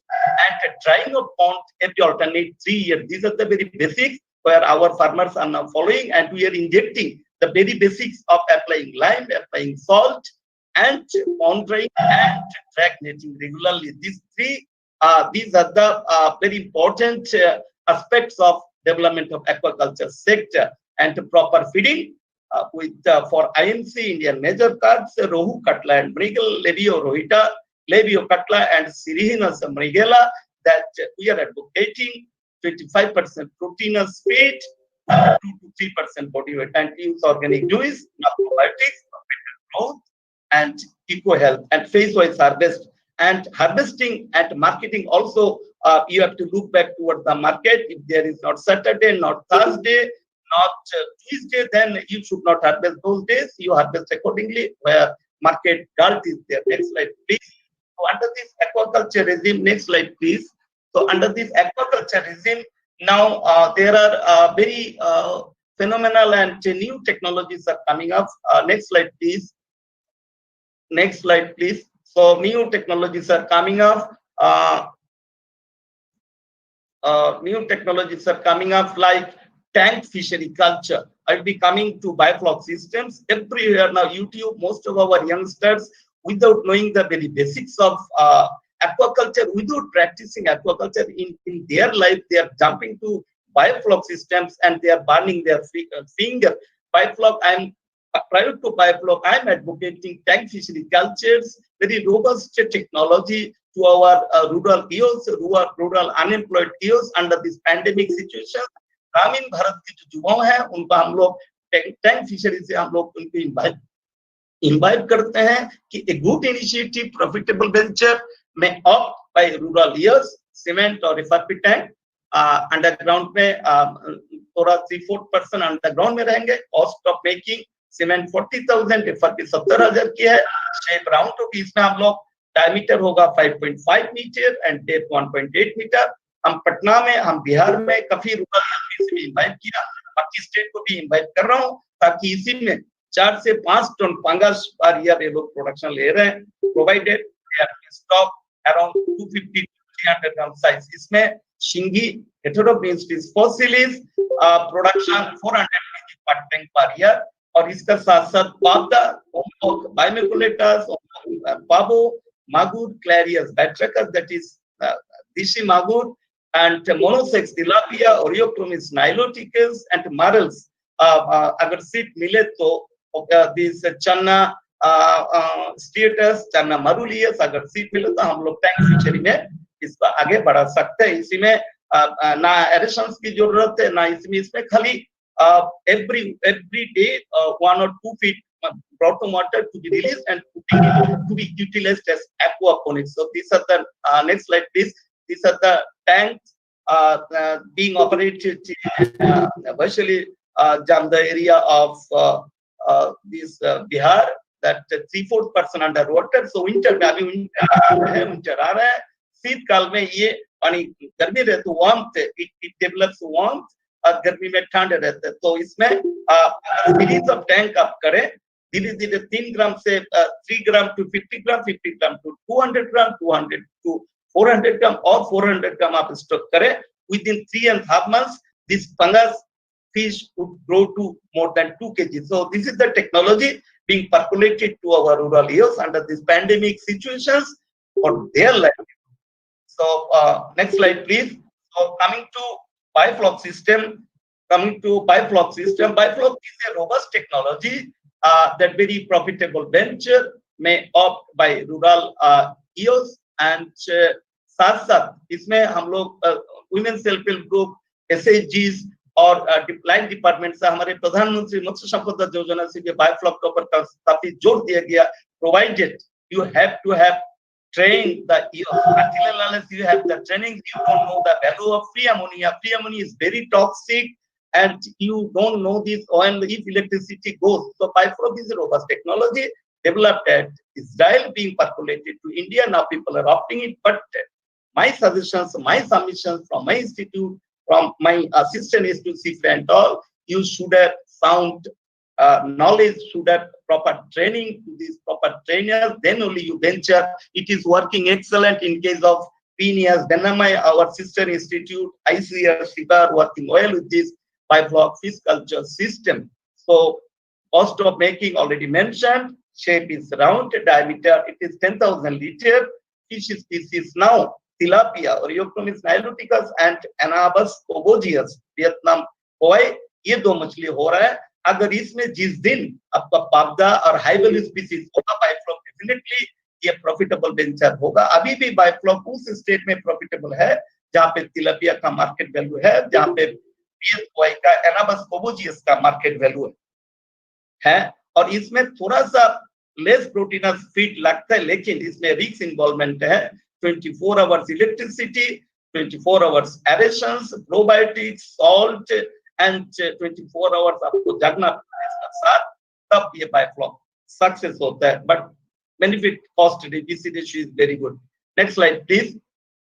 Next slide, please. So with this bioflop, this is bioflop technologies for our youngsters and all rural areas. But my submission to this web clinic, इस web clinic से ये हम अपने युवाओं का बार-बार ध्यान में रखते हैं. ये निवेदन है कि इसमें थोड़ा साउंड नॉलेज गेन करके तब आप बायोफ्लॉक में, क्योंकि ये zero exchange system, you need not to exchange water, 1 to 2% water to be discharged every day. That is flog to be maintained. But unfortunately, without knowing the subject, without knowing the load of free ammonia, which is a more toxicant to this blocking our fish growth, that people are jumping into this system and they are not gaining profit. So one should have sound knowledge on aquaculture, then you jump to this bioflop technology. Definitely, it is a robust technology. It is very good future in India, and Pradhan Mantri Matsya Sampada Yojana also is promoting this robust technology. Next slide, please. So now, recirculatory aqua bioflop technology. These are the either you can make with a cement tank, or you can make with polythene with a iron mesh this frame. Next slide, please. Recirculatory aquaculture system. Prior to a bioflop system, recirculatory aquaculture system came into existence, but unfortunately, this is a very robust technology where continuously water is being freed from free ammonia. And this is very good. The objective should be, my submission here is that objective should be production of fry to fingerlings, not grow out. Definitely, you will be gaining profit per liter water. You can put 3 to 4 numbers. So for example, 5 gram size pabda on biomaculators, you put it within 2.5 months or 3 months, it will grow to 10 to 15 gram. Then you sell it out. You'll be gaining a very good profit. That is 10,000 liter. You can put 30,000 fry of 5 gram size, advanced fry of this 5 gram size. So it is a very good option, very good venture for economically high value species like pabda, like shingi, like magur, like our Jayanti Rohu, fried to fingerling, and pingba. This normally it is called the Manipur fish, and now it is seed is available, and the freshwater it is called freshwater hilsa also, and very vibrant growth and tall. This seed fried to fingerling can be easily grown under this recirculatory aquaculture system. It can be improvised also. Next slide, please. So these are the recirculated aquaculture. Next slide, please. Recirculatory aquaculture system. These protocols and all being put to this the photographic section session. Next slide. Next slide, please. This is our institute recirculated aquaculture system. So our institute is a fisheries institute. We put forth this technology for developing our fingerling for our case growth, so that we can put to our case enclosure culture in reservoir and for further growth and all. It has developed very good in Chingi, in Padda. It is given very good result. Only 3 parts. Next slide, please. That one is sand filter, then biofilter, and then UV filter. Next slide, please. So continuously water is becoming filtered to sand filter, so that all fecal matters are being dragged first at sand filter level, then followed by biofilter level. Next slide, please. Then biofilter level. Biofilter should be robust one. Nowadays, very good biofilter here, and the final one is filter, so that water being percolated down to all the these tanks and all. So, but next slide, please. That this technology, the objective. This is our sand filter. This is our biofilter. It should be robust. Nowadays, very good robust biofilter. One can improvise also this biofilter also. And this is a UV filter. Then this is the main mother tank from where water is being. यहाँ से पानी bucket tank में चले जाते. But इसका सारी fecal matter का continuously being circulated, being blocked inside filter, then biofilter, then your UV filter. Next slide, please. Dr. Das, I request you for the sake of the time management to to come to the conclusion. Yeah, then you have to move my slides now faster. So you are requested to this is case culture. I'm going first just to focus on one words. The case culture, very vibrant technology, more than first go on first. Okay, that we have already marketed this technology. At present, there are next slide, please. At present, there are 20,000 cages functional across 20 states in India. These are the states, and it is increasing day by day. Pradhan Mantri Matsya Sampada Yojana has also added another 20,000 cages to be put forth. Then it would be around 40,000 cages. Next slide, please. So kindly move my slides very fast because there are a number of slides. And these are the case activities where our former DG Dr. S. Arpan also being viewed on these technologies under FAO projects, CT projects first. Kindly move my slides first. So these are the species to be grown under this case culture where this is Chandil and all my director is being viewed, and very good. And this is very good options for the noxalites. That more than 90% noxalisms rather being driven into this normal life through this case culture system. CFA has developed case grow feed also side by side, and we are promoting this case grow feed already marketed. And next slide, please. Next slide, please. So side by side, this case grow feed already marketed by CFA, and it works well. And case culture is now first move. Please move slide faster. Number of slides are there. This case culture in largest reservoir in India, this Indira Sagar, and it works well. Even in Manipur, Assam, Samaguri Bill, and Loktak Lake, Manipur, even in riverine systems. We are promoting riverine system case culture in Hirakud, the round case, and these are the 3 species called liver fish that to clean our case and case for women empowering women in our these honorable MOS Babul Supriyoji's adopted village Shidabari. We have given cages for empowering women. Even these integrated farming system along with cages, brick clean ponds, more than 2 lakhs brick clean ponds across India. There are open colliery pits where from we lifted coal. This is in Rangpur district, Madhya Pradesh, and imbibing these years, we developed this case culture there. And many seniors used to say that caves are polluting our water. No, our case, just a minute here, 1 second, that present status 20,000 kgs, only 2.5%. And we can go up to 2 lakh kgs. So only 5% we just now covered. That our these technologies pen culture system, kindly forward this slide, that initially we used to use bamboo. Now with this advancement of technology, we have erased out this no bamboo mat, because bamboo is very costly day by day. We are creating pressure on forest. Only net is there. This is the this is our pen. Please move forward. This is our pen, already marketed pen. Pen in Loktak Lake, no bamboo mat is there. It works well. And pen culture under TSP tribal subplan, under SCSP projects we are promoting without any bamboo mat. Now this new concept we developed, this floating pen, simply blocking the base. This is Indira Sagar. We are producing numbers of finger. This is canal fisheries in Sundarbans, already I mentioned, where people can work on that. And number of other technologies are e-atlas. Since CP has covered more than 19 states of water resources, inventarization of water resources, so as to help to support this community electronic data system. Sitting in your room, you will be collecting the fish catch data of larger group of user percentile. So it being used by this our women self-help group also.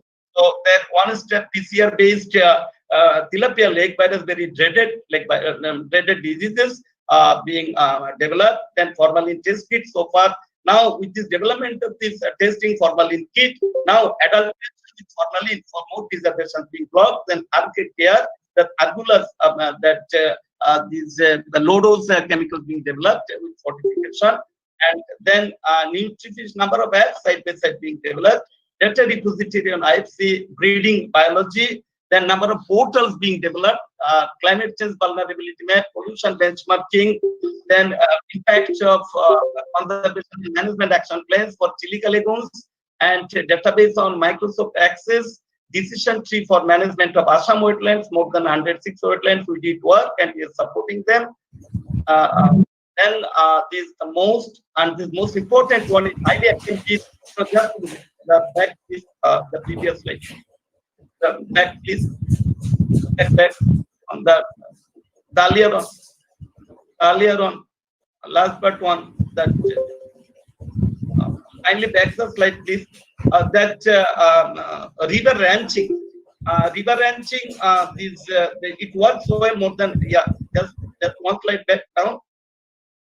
It's down also 8 slide down. So just above, just another one slide. Just down it. Just down it.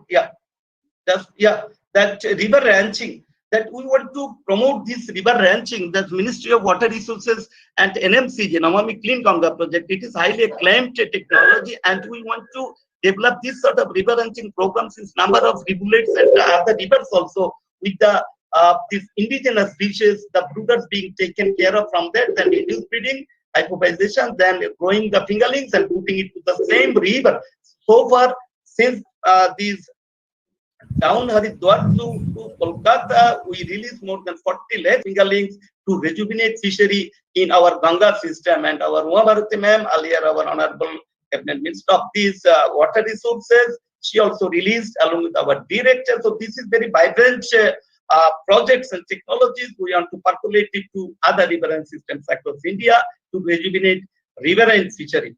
So with this and a number of our other sister institutes, total 8 fisheries institutes are working at tandem to develop this freshwater sector, this carry forwarding, these preservations and all, then value additions, and including our marine cages and all our Central Marine Fisheries Research Institute.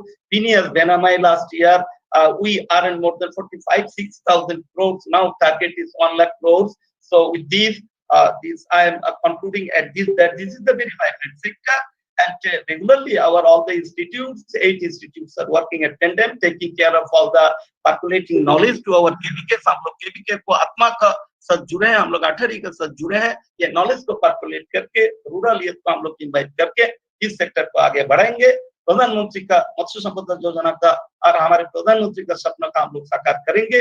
Doubling farmers income बहुत ज्यादा दूर नहीं है। हम लोग 2022-2025 अंदर ही इसी को हम लोग डबलिंग फार्मर्स इनकम का तरफ हम लोग आगे चलेंगे अगर ये टेक्नोलॉजी का हम लोग अपना ले, इस टेक्नोलॉजी के साथ हम लोग चले। Thank you all, thank you very much. Fish for food, income, sustainability and health. Thank you. Thank you, Dr. Das. I think please be with us. There are certain questions, like we'll come back to you, Yeah. but in order to take it, please let talk forward. You would like to be here with us. Professor J.M. Kataria, who is the earlier director of Central African Research Institute in Nagar. And I request Professor Kataria to share with us that what is the advancement in the medicine for the poultry has taken place, so that this can be taken advantage by the NGOs and community. Professor Kataria, please. Professor Kataria, please.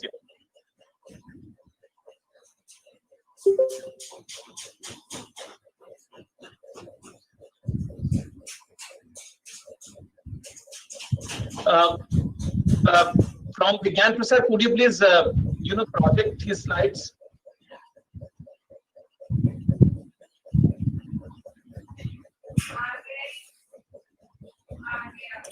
Hello. Yes, Professor. Yes. Hello. Professor Kataria. Yes, Professor Kataria, we can hear you. I am not able to listen anything. Hello. Hello. Can you hear? Hello. Can you hear? Dr. Datta, I am not able to listen anything. Achha, we can hear you. We can hear you. We can hear you, sir.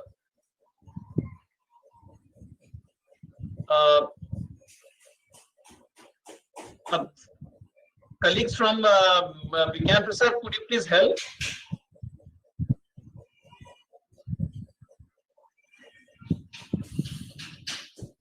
Hello. Can I start? If you are able to listen me, I can start, but I am not able to listen any sound. We are here. We are listening. We can hear you, sir.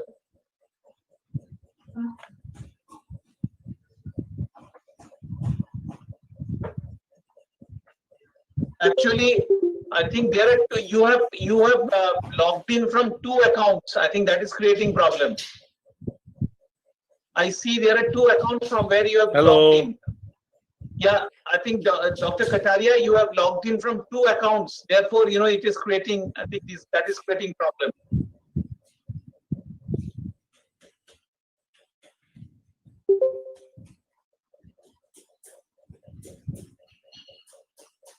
Hello.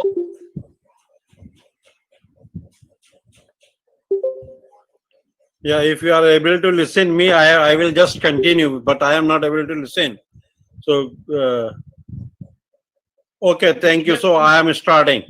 Let me go to the first slide. Thank you so much for the organizer and to the participants and the persons who have joined this. I will be just discussing about the poultry vaccine and diagnostics, both which are available not only in IVRI but in other part of the country also. And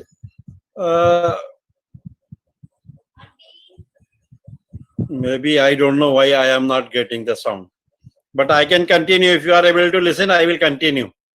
Yes, sir. Okay, fine. Yes, sir.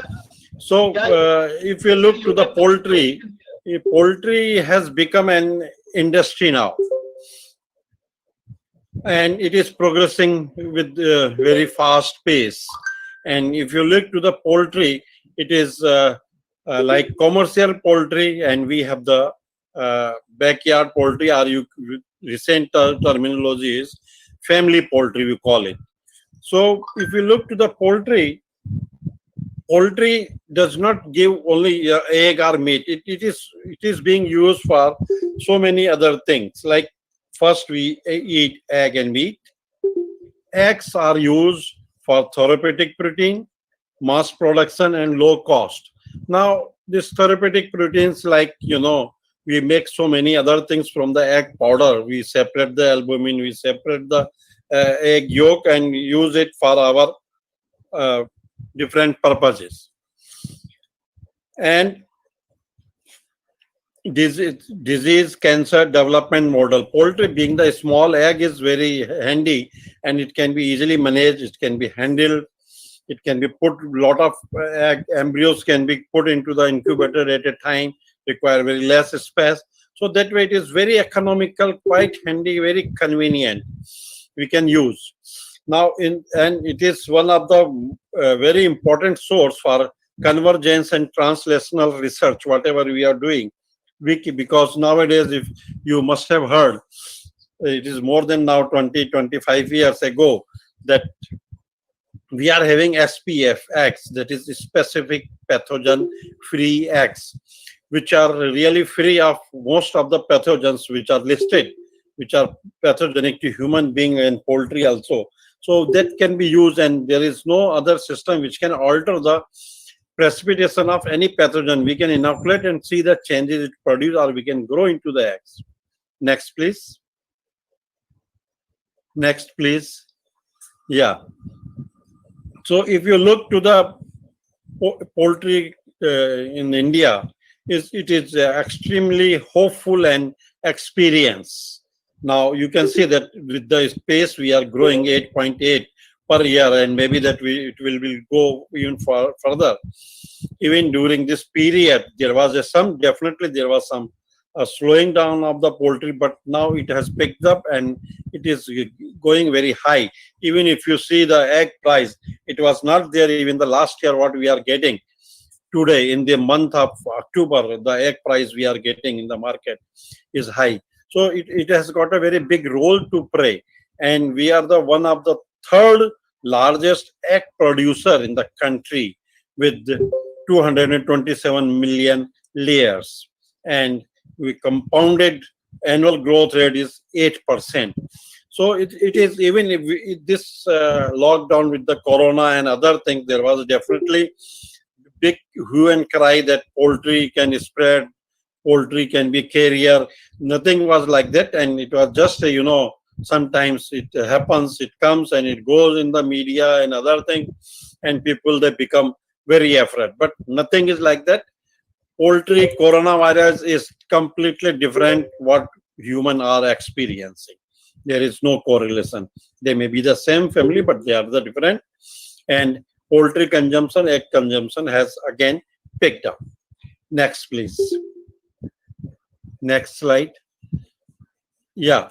So you can see that where we stand after US, China, Brazil, we are on the fourth on production of poultry egg, and we are also galloping through the poultry meat. And if you look to the poultry industry, it is a lot of egg and meat it is giving, and it is also giving the revenues, and it is a very good via media for the income generation, for the livelihood. You can say 65,000 million eggs we are producing annually, 3.58 million broiler we are producing annually, and 90,000 crore. India is estimated poultry market.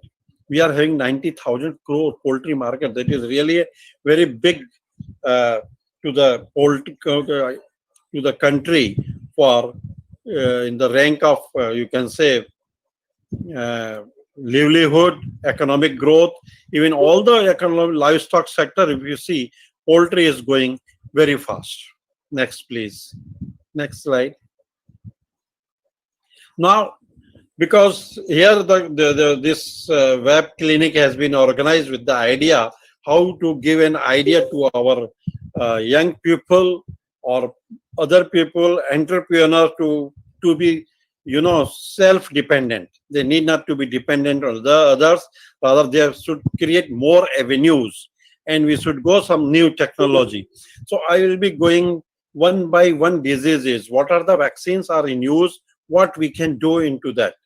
Now, this is the first disease that is called as Marek's disease, or we call in field MD. This is a lymphoproliferative disease, a cancerous condition of poultry, for which even the cause is defined and there are good vaccines are available, which are working very well. But you must have heard that even the corona, which affected the human last year, and now it is changing. It is changing. So virus, definitely, they keep on changing. So sometimes the vaccine what we use today may not be effective after some time. So Merex, there is a very good vaccine. We use it, HVT plus SB1. It works very well. But in poultry, because we keep in very big flocks, so sometimes we make some lapses in the biosecurity, and that lead to the spread of disease, and that brings down the whole establishment. Now, this is one of the disease which is endemic in our country, endemic in every form. You cannot ignore vaccination. Vaccines are good, working good, but sometimes there is a in field industry people, they are observing that some new very virulent virus has come up, which is not being controlled. But I think there is a need to work, and we follow the system properly about the biosafety and biosecurity. These vaccines works very well. Even there is another strain that is Rispin, we call Rispin strain, but in India we don't use it. Some of the developed country they are using it, but in India it is not been permitted to use, because HVT is definitely a herpes virus of Merex disease group, but it is not a pathogenic or neoplastic. But Rispin is a very low neoplastic, which may turn into pathogenic. That is the reason, since we don't have the established fact that we have the very virulent MD in the country, we have to establish it. Work is going on in many parts like Tanuvas and other universities, and they are coming up. So in this, what vaccine we are using is a whole cell vaccine, that is a liquid to be present, a liquid nitrogen. And for this, we need liquid nitrogen.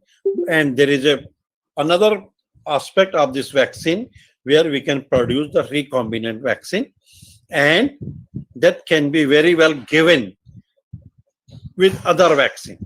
Now, HVT, if you see in this slide, it is given in the 1 day. That is given in the hatchery itself. Chicks should not go out without vaccination. If they are the layer, if they are the commercial, if they are the broilers, they are the, you can say the parent flock, whatever, that should be vaccinated. Next, please. Now, another disease is Newcastle disease. We also call it Ranichet disease.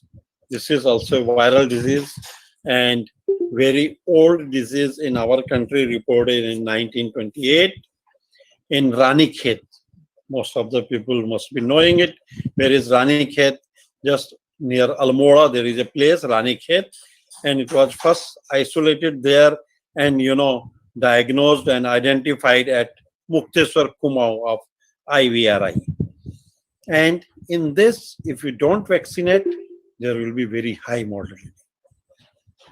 And in the young chicks, there will be respiratory symptoms, and there will be egg problem, egg deformities will come, cell-less egg may also come. And the vaccines which are available in India, we have one F strain and another is R2B strain. That is, we also call it Mukteswar strain because developed at Mukteswar. So we give this vaccine at 5 to 7 days first, and then at 21 days with the Lasota, or we can say F vaccination. You can give either oculonasal, intranasal, drinking water, depending on the system where you can ensure the effective delivery to each and every chicks. Because the vaccine should go to all the chicks. And then subsequently we can go for the breeder flocks or more vaccinations. Now, if you can see in this table, there are Even for one disease, there are 4 to 5 vaccinations. So there is a scope to combine these vaccine strains with other. What I was talking about, the Marek's disease, already experimental studies has been done in the country, and there is a lot of demand to import these strain recombinant, where HVT and Ranikhet disease virus have been made a recombinant and can be used. It is working very well. But point is, what strain we are having and what vaccine we are importing, they may not be genetically having similarity, may not be homologous, but there should be similarity so that it should protect. So there is always risk, and it may not work. Then blame will go to the vaccine. So in our country, we have developed HVT with RDF, and it's working well. And there is a big area which can be definitely explored, utilized by our industry people, and they can work it on this. It is working very well, and they can apply it. Next, please. Next slide. Infectious bursal disease. That is, we also call it Gumboro disease or bursal disease. This is again a very important viral disease. And in this, there will be very, spiking mortality. There will be a sudden peak in the mortality, and then by the time 70% birds will go in 5 to 7 days, by 10, 15 days, mortality will come down. What mortality will come down? Already the chicks have gone. And the important is the chicks of 3 to 6 weeks are more susceptible. Now in this, you can see the dull chicks. This is a dull chicks. And you can see the vent, it is swelled. And you can see the breast muscle, thigh muscles, all hemorrhages. In this, there is a high mortality, and the birds which recover, because this is a disease which affects the immune system. It affects the bursa, is a lymphoid organ which affects the bursa. So immunity goes down. Nowadays we talk of, everybody is giving so many preparations to boost the immunity, So this bursa itself affects the immune system, and the birds become, even the recovered birds that have very weak immunity, and they come down with many other diseases. So there will be a continuous loss due to bacterial diseases. And this is a continuous loss to the farm. Now, if we look to the vaccine, whatever we are having in the country, that is a classical strain of vaccine or intermediate, and intermediate plus also. You are seeing in the table, plain, intermediate plus. So we give so many vaccination. Again, 4 vaccination, that is in the breeder flock. In the commercial flock, we give it 12 days, then at 28 days. That is a broiler, it has gone to the table, it's over. But for other, we have to repeat the vaccination. And whatever vaccine we are using at present, they are all imported strains. Some strains has been developed in the country, but there is a need. There is a need for the industry to take it up and make their own. I tell you, definitely these strains which are indigenous, they will give better production than the other. One has to take it to the lab and produce the vaccine. That is a cell culture propagated vaccine. It's working very well. But, this virus is having a very peculiar character. If there are antibody in the chicks vaccinated, it will neutralize the vaccine virus, and there will not be any immunity. So monitoring of maternal antibody is very important in IBD in the young chicks when you go for vaccination, that we call maternal antibody level. Then next, please. Next slide. Infectious bronchitis. That is what I was talking about. The corona. So this is poultry coronavirus, which causes IB. It is very important economically because it affects the most parts of the body. It affects the respiratory tract, it affects the oviduct, it affects the kidney. You take it all in the young chicks, if it is there, it will cause the respiratory symptoms. And even if the chicks recover, virus will get localized, and when the birds they grow, if they are layer, it will damage the oviduct permanently and they become non-layer, or due to damage to the ovary they will be internal layer. Now you can see this is the kidney, how the kidney are swollen, and this is the atrophied ovary, and you see the egg cell is very thin. So this is how you can recognize in the field whether IB has come. Now if we come to the vaccines, slightly we can lift the slide slightly, table I want to show. Yeah, thank you. So you can see in IB again all imported strains are being used, and this is the H120, IB killed, H42, H52, 41, like that. There are so many vaccines. And another big problem is in poultry, what we are facing. We are importing. Most of the houses, they import, repack, and give to the birds for the market. Okay, because since we don't have, they have to import. Either we should give something. If we are not able to, then give them permission. That is what is happening. And you know, IB is such a virus, it gives very low and short immunity, IB vaccines. So there are repeated vaccinations are given to the bird. You can see 1 day, 21 day, 80 days.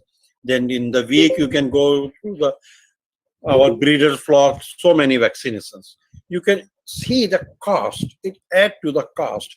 In poultry, every paisa added to the raising of poultry add to the cost. We are not raising 1, 2 or 10. It goes in 1,000, it lakhs. So you can multiply that much is the cost. So IB, there are many strains locally available again, which can be taken up, and vaccine can be definitely produced in the country. And whatever I am telling in poultry, if you want to set up a vaccination unit, vaccine production unit, it may not be very big propositions like other animals. And the vaccines which are required, very important diseases, you can produce 4 to 5 vaccines easily. So for IB also, we are using it, and there are other vaccines, but definitely these vaccines are working very well. We can go for recombinant vaccines, we can go for inactivated vaccines, but it has got its own merit and some shortcomings. Next, please. Next slide. Next slide. Yeah, thank you. Now, another very important and very old, but the good point of this thing is it is a very stable virus. You know, pox, in smallpox we have been able to eradicate because the virus was quite stable, and cowpox virus was giving cross protection, and that was working very well. But in poultry, this is the fowl pox, and in poultry, almost all the species having their own pox, like canary pox, quail pox, there's turkey pox, there are different pox, and they can infect each other. But the vaccine which is available is fowl pox, and earlier even pigeon pox vaccine was used for young chicks, because we don't give pox vaccine to our young chicks. We give at 6 weeks. And that gives lifelong immunity. But when it occurs, it affects the respiratory tract, buccal cavities, eyes, wherever you find there are no feather, it forms the pock-like lesions. Wart will be formed in the shank gland, in the neck, or eyelids, like that it will go. And that vaccine, what we are using is a good vaccine. It is giving good protection, but now new technology has come up for pox also, where we can give pox with avian encephalomyelitis. That is being tried in some country, but not in ours. Next, please. Yeah, expedite, because Next slide. we have another session. Now, this is another disease which has been introduced recently, you can say last 10, 12 years, chicken infectious anemia virus. As name indicates, infectious anemia means it affects the lymph, you can say the blood forming mother cells, thromboblast. It causes the degeneration of the cells in the bone marrow, in the liver. It causes, you can see this picture, this is completely pale, this bone marrow, this long bone completely pale. And this virus has got, a habit to immunosuppress, again, like infectious bursal disease. This also causes immunosuppression. It affects thymus. We have thymus in our throat region, 2 lobes, but in poultry we have 3 pair and 1 separate. So like that, there are lobe along the neck, and it causes degeneration in the thymus and also in bursa. So when the lymphoid organ is affected, definitely there will be impact on the immunity development. This is immunosuppressive. When there is immunosuppression, you can see these chicks is having, like, something is putrefying, because it causes immunosuppression. When immunity goes down, even the normal strap which are present normally even on the skin and the birds, they causes the liquefaction of the skin, and we call it blue wing disease, because it causes the discoloration, bluing, and then putrefying subsequently. Now, this is an area where a vaccine is definitely not permitted so far in the country, but it is being used. I am talking from this platform. And vaccine, again, this is such a tedious virus. Even the attenuated virus, if you attenuate even for more than 200 passages in lymphoblast cell line, that is MSB1, there will be some parent virus, means pathogenic virus. So when you use vaccine, there is always risk. It may come up, it may flare up and cause the disease. So we use inactivated vaccine, and it gives good production, and it is also being produced in the country, and there is a need. We should have our own strain. It is widely prevalent in the country. You can see 73% incidence in India, because what happens, sometimes disease may not be very frank, but this may cause problem due to immunosuppression. Next, please. Next slide. Then another is hydropericardium syndrome, that is leachy disease. You can see the heart, and this is the pericardial sac full of fluid, and liver is also affected. This is also, again, it has come up due to immunosuppression. Otherwise, pyeloidinovirus, earlier they were considered to be orphan viruses, you can say, and now, but it is producing diseases, and there are so many types and subtype of it, and due to its appearance, we call it also leachy disease. And for this also we are using killed vaccine. Why I am mentioning it, the killed vaccine there are, but since we don't have the strain, or strain have been developed but has not gone to the field, has been taken up by the industry, so a lot of scope for using this strain and producing the vaccines. Next, please. I don't know how much time I am having. Next, please. Similarly, a bacterial disease, infectious coryza, it affects from young chicks to the adult. There will be, you can see the swollen eyes. There will be sort of exudate pus because it is not liquefied in poultry, and it causes a lot of problem in the field. It is a huge problem, particularly in the southern part of the country, and there are different types of the bacteria, and these are being used, and it is producing good immunity, but they are not a very good immunogen, but being used quite frequently in the field, and there is a scope to develop, where all the four subtype can be put together and vaccine can be used. Next, please. Next slide, please. Next slide. Yeah. Now I will come to the part which is important for our, for the startup, for the industry. There are some point like we don't have any vaccination policy for ILT, infectious laryngotracheitis, hydropericardium, and low pathogenic avian influenza. Now, there are some obvious reasons.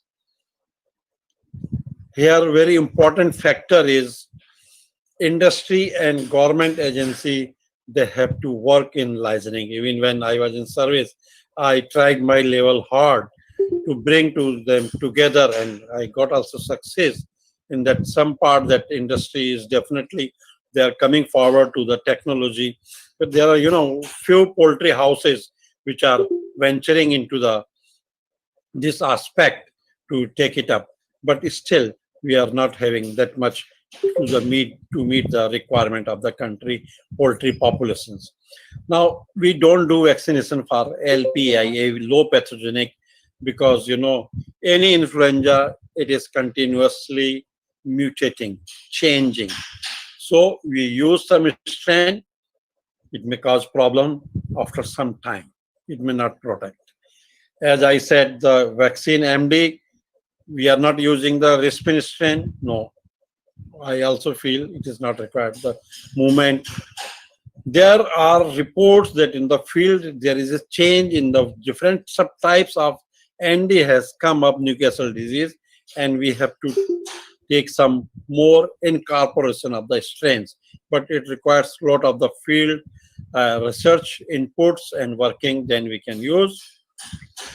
Now, as I said, this ND cloned strain and thermostable strains definitely is working very well, need to be taken up by the industry.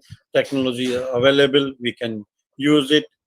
And in field, we are using ND Lesotho strain, which is definitely, if you use first time in the young kids, it causes respiratory distress. Better to use F strain and then subsequently use the Lesotho. And we have to use some strains very carefully, because like pox virus, similarly IBD, intermediate plus, if they are used in young age, they causes the damage, some level of damage. Like if you remember, some of the who has experienced vaccination in their childhood, still that pox scar are there. So that is the reaction. Similarly, if we use intermediate plus, there will be some reaction and the damage is the bursa. So we have to monitor the titer, and then depending on the titer level, we should use it. And of course, we have to follow the biosecurity. Okay, I will finish in another 2 minutes. I am coming. And then another very important is, which is emerging up, is the immune complex vaccine, which can protect the vaccine to get inactivated by maternal antibody. And of course, there are definitely multivalent vaccines which are being used in the field, and there is need to make more combinations, not putting so many, but definitely area-wise, because this can be developed area-wise. We don't have much problem of coryza in northern part. We have more problem in southern part. Similarly, in southern they are talking about the very virulent MD, but here we don't find it. Maybe that because since poultry is not into that large scale in the northern India, but it is coming up. With the UP government, they are funding, it is coming up.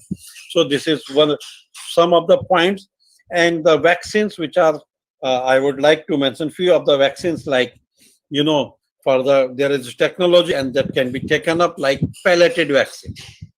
Means in our village, we cannot take the vial where is 200 or 400 or 500 doses, but definitely we need a small. If we can mix with the feed pellet, we can give 250 gram, 2 kg, 5 kg, depending on the number, with the vaccine virus. It is available. Only thing is, it has to be taken up. In Russia, it is being used, but in our country, still we have to develop that craze to use it and find it out. Then I said the immune complex vaccines are being used. It is being imported, but need to be, you know, our country which has developed, they should be taken up, and we need combined live vaccines to be tested. And I would like to conclude with the one more submission. You know, I have been talking about the vaccination, but in our country, poultry diagnostics are completely, you know, important. We don't produce.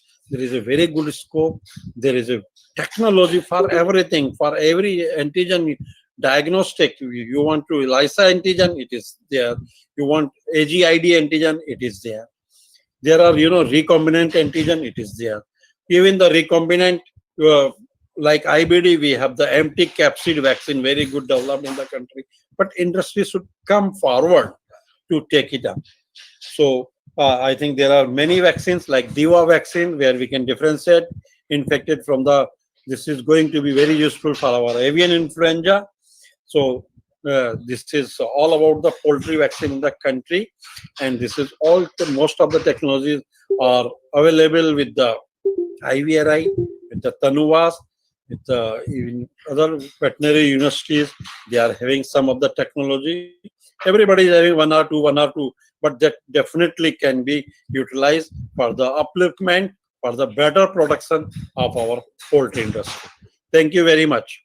Sorry, I am not able to listen any of you. Okay, Dr. Kataria, I think, you know, there is a some sort of like, you know, miscommunications. We can hear you, you couldn't hear us. So thank you very much, and we are going to the, you know, already because of this If time. there is any query, I can answer with this. We are going into the next, you know, the sessions of this panel, and I request, you know, my colleague Rahul Nair from Agni to coordinate it. Rahul, please. Thank you so much, Dr. Datta. Greetings to you all. आप सभी को नमस्कार. मैं थोड़ा time के हिसाब से मैं थोड़ा जल्दी से ये सेशन करवाना चाहूँगा. मैं इसको शुरू करवाना चाहूँगा. आप सभी को नमस्कार और बहुत धन्यवाद कि आप यहाँ पे आज पार्टिसिपेट कर रहे हैं. भारत सरकार, खास करके अनुसंधान की क्षेत्र में भारत सरकार और ST और प्रधान वैज्ञानिक सलाहकार कार्यालय की ये इस विषय पे प्राथमिकता देते हैं कि अनुसंधान में जो इन्वेस्टमेंट्स हुए हैं, जो रिसर्च हुआ है, जो इन्वेस्टमेंट्स हुए रिसर्च में, उसका लाभ कैसे उठाएं देश के लिए, खास करके इसका फायदा हम जमीन पे कैसे उठाएं, हम इसका लाभ हम समाज के लिए पैसे कैसे प्राप्त करवाएं, ये बहुत ही महत्वपूर्ण है. अब करवाने के लिए भारत सरकार की ये प्रायोरिटी है, ये जरूरत है कि हम उद्योग और स्टार्टअप और अनुसंधान संस्थाएं और जमीन पे काम करने वाली संगठनें को हम आयोजित करें, और इस आयोजन के जरिए हम जमीन पे टेक्नोलॉजी को बढ़ाएं. हम इसकी जो मूल्य है, इसका जो लाभ है, हम जमीन पे समाज के सामने हम पेश करें, हम मौजूद करें. अब आज ये कैसे हो सकता है, इसमें ऐसे तरीके क्या हो सकते हैं, इसका बढ़ाव कैसे किया जा सकता है, इसको चर्चा करने के लिए आज हमारे चार विशेष और बहुत ही वरिष्ठ एक्सपर्ट हैं जो इस मामले को पे बहस करेंगे, चर्चा करेंगे और इन मामलों पे सलाह देंगे. To start off with this, we'd like to kindly invite Dr. B.C. Mohapatra, please, to make the first presentation. Dr. Mohapatra is from the Central Institute for Freshwater Aquaculture, part of ICAR at Bhubaneswar. He has tremendous experience and expertise in the area of aquaculture and production. He's from the Aquaculture Production and Environment Division. He particularly, aside from his credentials in research, he holds a DSc, of course, in addition to his doctorate. He also has worked in the commercialization of technologies, particularly in carp hatcheries, for example, several years ago, and since then has had a number of various commercialization-focused successes. We'd like to kindly invite Dr. Vikas Chandra Mohapatra to kindly make his presentation on this particular field, on how technology can be commercialized. He'll be particularly focusing on carp seed production and integrated fish farming. After he's finished his presentation, we will then invite the remaining 3 speakers to kindly make their presentations in this area. Dr. Mohapatra, if you can hear us, may we request you to kindly begin your presentation. I believe your slides are up. With great respect, if we might kindly also invite you just to keep an eye on time frames, since I know Dr. Datta wants to make sure that we run this, within our timetables. Thank you so much, sir. Please do proceed. Thank you, sir. Respected Chairman, are you audible, sir? Are you audible? We can hear you, sir. Please do proceed. Okay, thank you, sir. Respected Chairman, respected delegates of the DST, my fellow participants. So I'll be talking very quick. I will not take much time. Sir, you know that presently fisheries, aquaculture is one of the prominent sector which is growing very fast in the country, equivalent to the poultry. And carp seed production is integral part of the aquaculture. Sir, now there are many schemes in the government which created many ponds. And there are many reservoirs, but unfortunately, there is not available sufficient seed, quality seed, to stock all the ponds. That's why many ponds are lying idle. If that ponds can be brought into the aquaculture sector, it will be great contribution to the country. And there are many NGOs, many cooperative societies, many village communities. They are owning the pond. They are taking the lease of the pond, but they are unable to get the seed. So my topic is on how to create seed production at the farmer's point. Nowadays, farmers are going to the hatchery to get the seed. So my point here, how the seed producing sectors, units can come near to the farm site so that the farm can get easily the fish seed.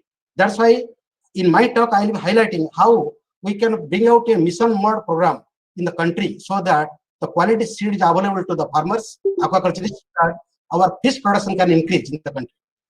Next slide, please. So earlier, sir, actually we used to collect the fish seed from river, but that days has gone. Now we are producing the seed in the captivity. So in the India, we achieved the technology in 1957.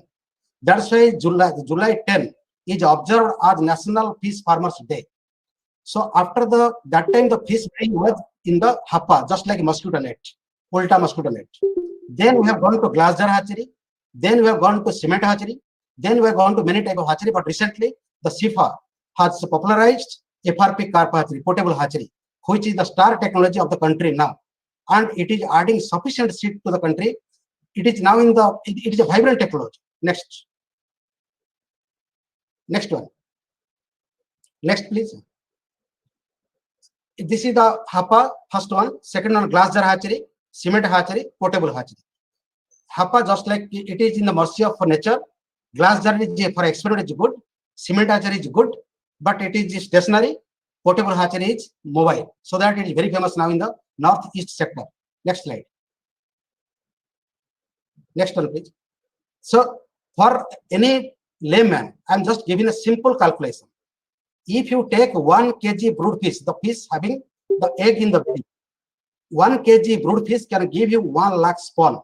Chota chota jo machli ka seed. That is 4th day old. 1 lakh spawn in the farmer's field at the lowest survivability rate 30%. You will get 30,000 fry. 30,000 fry within 2 to 3 months, even in the lowest survivability 50%, you will get 15,000 fingerling, just like finger size.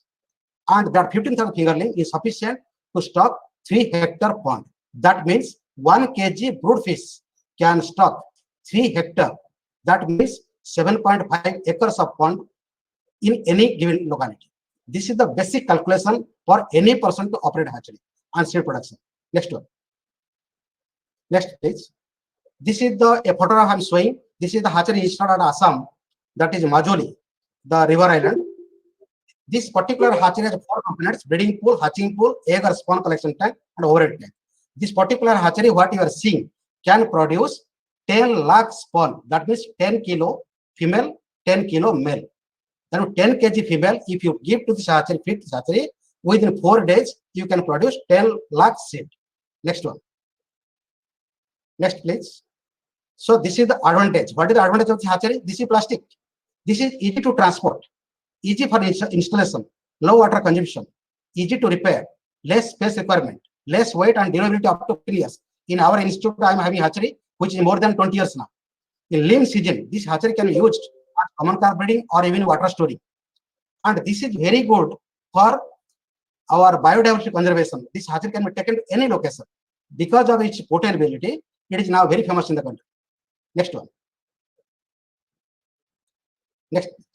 These are the fishes, what I'm giving the picture. These all are suitable to be bred in that particular hatchery. Next. Next, please. Yes, I can show you the hatchery. Till now, we have crossed 500 units in the country, more than 500 units. Around every 4th hatchery in the country is now plastic, which is the technology given by this institute. And we have operated many livelihood programs on this particular hatchery. This became a gadget for many projects in the country. And if you take this hatchery, naturally, you can see 53% has gone to Northeast and Eastern is 25%, because the West Bengal, Odisha, and Jharkhand, they are mostly seed producing states. So that's why the proportionately you can see how the distribution is. Next one. This is economics. If anybody operating a hatchery with 2 breeding pools, 2 hatching pools, he can get 3.3 lakhs profit in one monsoon season. That means it's highly profitable for any society or any NGO who can adopt the technology. Next. Next, please. See, I'm giving the calculation here. If hatchery operates once, that means up to 4 days, we can get 10 to 20 lakh egg.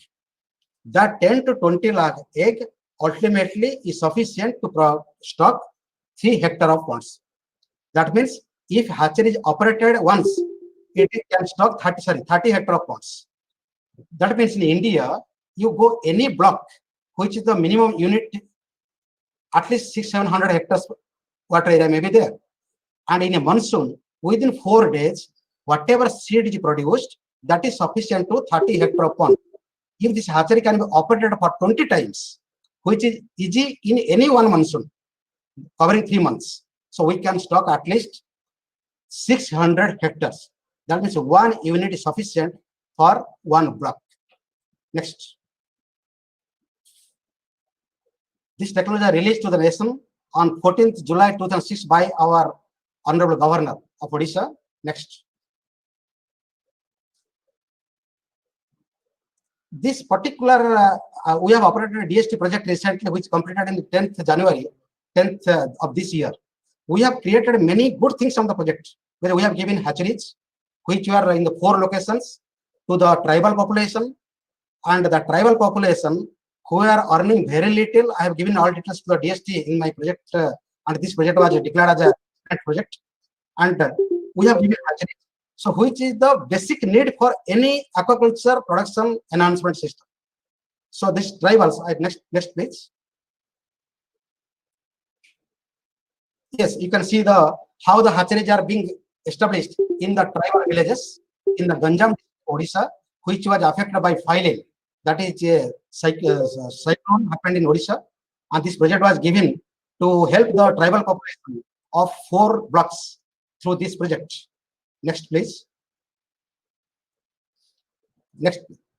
Yes, these hatchery locations I am showing how they're established. Mostly ladies farmers were involved. Their family were entirely involved in this. Next one, please. Next one. Yes, next one. Actually, their income now 3 to 4-fold has increased, and it has created a big. And this all the NGOs have been nationally awarded now. I'll show next one. Next one, please. Yes, development of model village. This model village has been published, and there is in Odisha almost all papers highlighted this particular story. And next one, please. Next one, please. Yes, they received the recently our honorable minister, central minister Pratap Sadaiji. He is honoring the team. They achieved success, and particular this achievement has gone from our SIFA side and from a government of Odisha side to every newspaper. They are the successful team who could many times increase their income, and they added pond to their system, additional ponds also. This team got a national award. Next. This is from DST project only. Another village, Sujan Sai village. Same thing, a poor village having hardly 50 persons in the village. They were adopted, and they also adopted our fish seed rearing, fish seed production and culture. They also increased 2.9 times more production from their culture area. Next. Then Ambapur village. This is a poor village. We have adopted them, and proudly I can say, they even whatever benefit they got, even they contributed 5,000 rupees to the Kerala flood. They got the certificate and received from them also. And this particular village, now they are observing our August 15 and January 26, which they never observed in the. And this particular village also increased the production from 0.9 ton to 3.3 tons per hectare per year. And they also got awarded in the National Fish Farmers Day. This particular 3 villages, out of many villages, they are the model villages, and publication has come out. There are several newspapers highlighted their story, and they got nationally recognized. Next. This is one more thing I want to highlight. Now, many reservoirs in the country, the fishing rights of the reservoirs are given to the cooperative societies, mostly women societies or fishermen society. But what happens? They simply go and catch the fish from the reservoir, but less people, less societies, they generally stock the reservoirs. Now, question comes, while stocking the reservoir point is coming, they should stock naturally the bigger fingerling, because in reservoir they cannot harvest the predatory fishes or weed fishes. Naturally, they have to stock the bigger fingerlings. Getting bigger fingerling in the reservoir side is very difficult, and it is very costly, and getting also in time also difficult. That's why we are proposing that floating nursery has to be erected in the reservoirs so that they can stock spawn, which is the basic requirement for the nursery rearing. So spawn can be stocked in the designed hopper, and in the reservoir they can stock it. After 2 to 3 months, when the fish attains bigger fingerling size, more than finger size, that can be released in the reservoirs. So that way the reservoirs can be stocked by the fingerlings. So in future they can catch more fish from the reservoirs. That's why reservoirs should be provided with nurseries, so that in the same environment the seed can be reared. Next, please. Next, please. This is the model what we have developed in our institute. Because in the left side photo you can see we have created a floating nursery where spawn to fry, and right side you have seen the cages where we have taken spawn to fry in the left side photo, and the right side we have taken the fry to fingerling. So this particular reservoir was after the release all the fingerlings in the reservoir. This is a model I am proposing, so that this particular model can be replicated in most reservoirs, so that societies associated with the reservoirs can get Atma Nirbhar. Next. Next, please. Dr. Mahapatra, thank you so much for all the technology you're showing us. May we please request you just to start slowly speeding up, sir, just to wrap up a couple of these. We'll then move to the next one. Sorry to have interrupted you, but we'll just make sure we have enough time for your fellow panelists. Only 2-3 slides. So, integrated fish farming, because you know that integration of fish culture along with the animal component or horticulture component. So we can take duckling so that the duck can give the aeration in the pond. We can take next slide, please. We can go to the even horticultural crops on the bund, or we can go to the piggery, which is very famous in the Northeast. And we have brought out a big publication, fish cum pig culture in the Arunachal Pradesh, in the aquaculture STI. Next, sir, next one. So next is the aquaponics system. This now latest talk is the aquaponics, because RAS and the biofloc and aquaponics. Aquaponics is nothing but aquaculture along with horticulture. Next, I will show the photographs in which the fish waste can be utilized in the horticultural crops associated in the aquaponics system. Next one. Next, please. Here we are having a fish culture tank, biofilter, rectangular hydroponic tank, and we are having a sump. These are the 4 components. Fish culture tank will have fish, biofilter to clear the ammonia, FRP hydroponics where you have our plants, and a sump where you collect the clear water from the hydroponic tank and again send back to the fish culture tank. Last slide, please. Last, please. Yes, this is the photographs. Because it is a model we have developed here and already published in the LCA Production Aquaculture Engineering. This is a design we have given. So by this, we can go to the rooftop, we can go to the village front in the small space, also we can erect the aquaponics system. Next, please. Thank you. So I can propose here this seed rearing practice and seed production system can be taken in the mission model program, taking many NGOs together, where we can serve as the leading person to train them to send the message to everybody how to rear the seed, how to popularize the technology that can be taken up in the country. Thank you. Dr. Mohapatra, thank you so much for your presentation, sir. Thank you for a very specific list of field-tested technologies with a clear track record, which is very helpful. इसके बाद जो है मैं अग्नि कार्यक्रम को संभालता हूँ, जो कि प्रधान वैज्ञानिक सलाहकार कार्यालय से जो है जो कार्यक्रम है टेक्नोलॉजी कमर्शलाइजेशन पे खास करके ध्यान देता है इस विशेषता पे हम आपको अप्रोच करते हैं doctor Mahapatra. We'll get in touch with you in collaboration with DST and we'll see how we can possibly help advance that. Thank you so much for your time. Thank you, sir. I'd like to invite our next panelist on board. This is Dr. VP Harigovindan from NIT Puducherry, who will be presenting on IoT-based water quality monitoring systems in aquaculture. इस चर्चा में एक विशेषता ये है और एक प्राथमिकता ये है कि हम आमदनी को कैसे बढ़ाएं, खास करके आजीविका के क्षेत्र में आमदनी को कैसे बढ़ाएं. जो छोटे किसान हैं, जो छोटे फार्मर हैं, कई तरीके की जो पिछली प्रेजेंटेशन जो अभी हमने देखा है वो इस विशेषता हमने उस प्रेजेंटेशन में देखा है और आने वाले प्रेजेंटेशन में हम देखने वाले हैं. Thank you so much, Dr. Harigovindan. If we can please request you to come online while your slides are put up.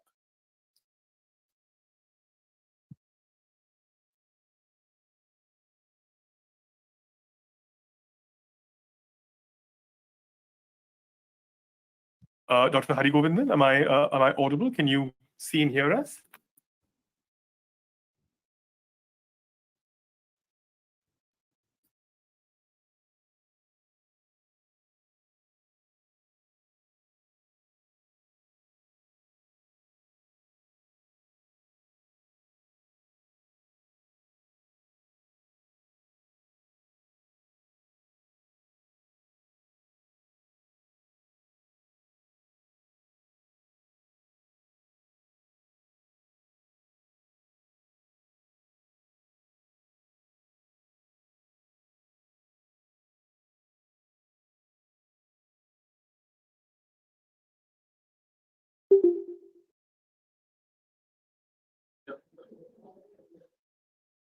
He's here. I see Dr. Harigovindan VP is there. I think his microphone is on also, but I don't see that, his voice is not audible.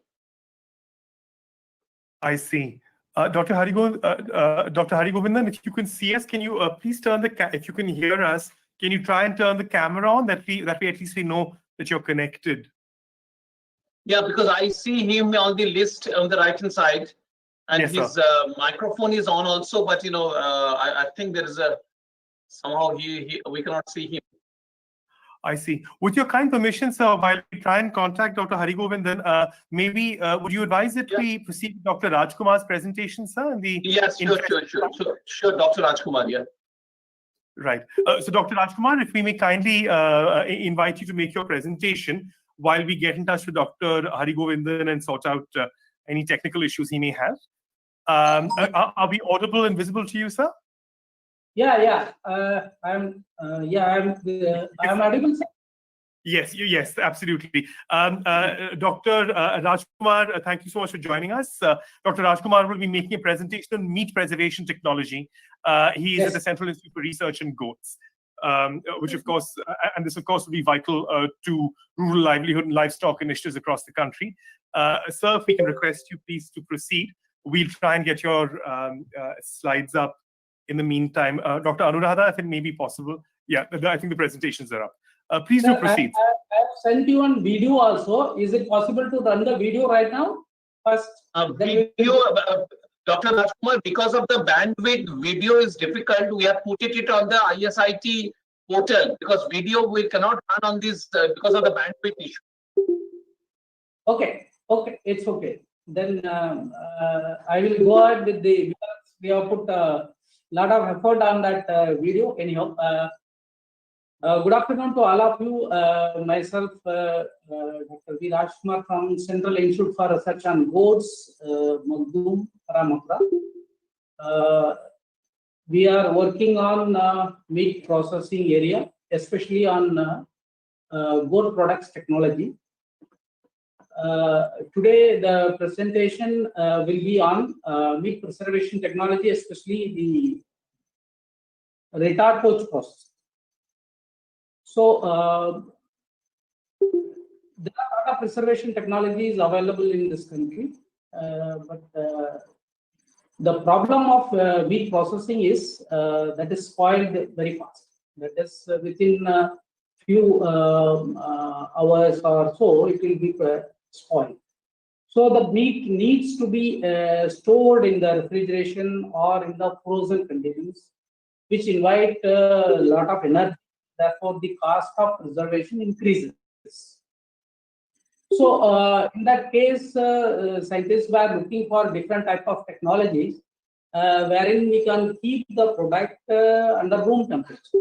Especially the countries like India or where developing countries where the refrigeration technologies are not much available, especially for longer period, cold chain maintenance. So in that case, the retard pouch processing comes for the rescue. Previously, the retard pouch processing was scanning technology. It is nothing but scanning technology where they have converted into retard pouch processing.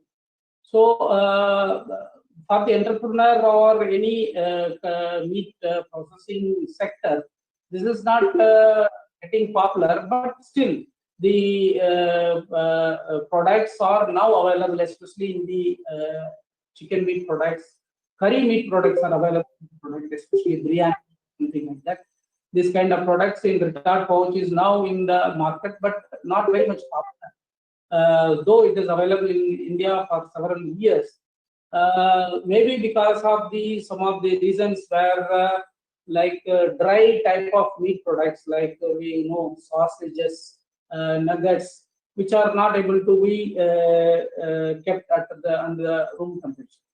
So we were working on this area for several years, and the DST has given funding.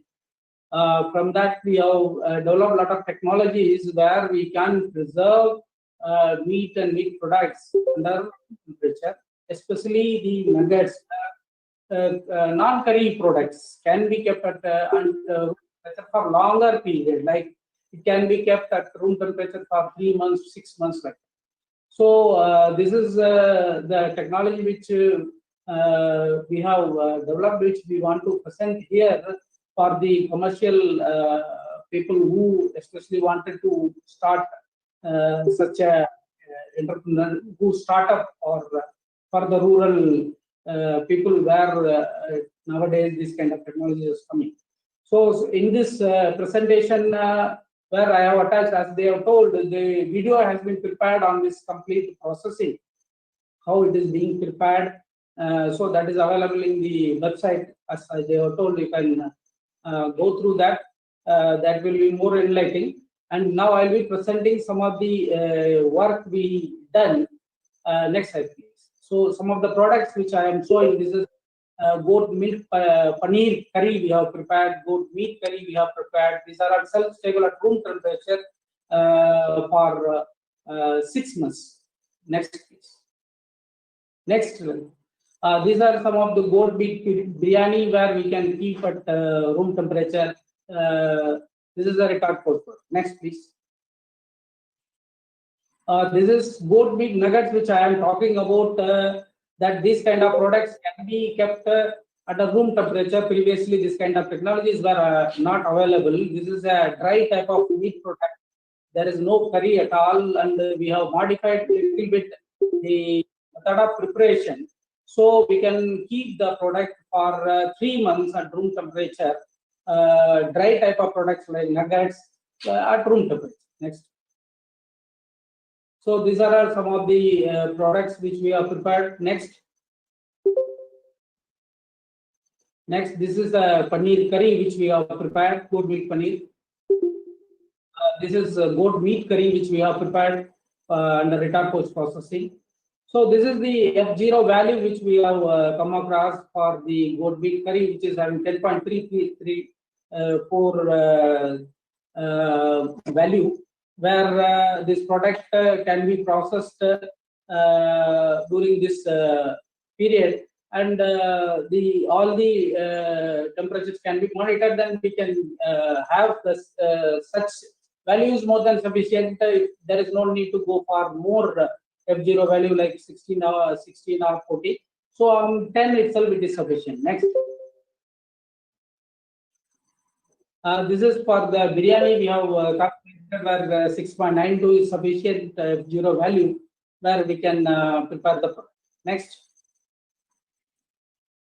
So these are some of the characteristics we have studied, where the moisture content and control product means we have kept the product under the frozen condition, because under frozen we have to compare what is the energy level it is lost, and in the retard what is the level it is there.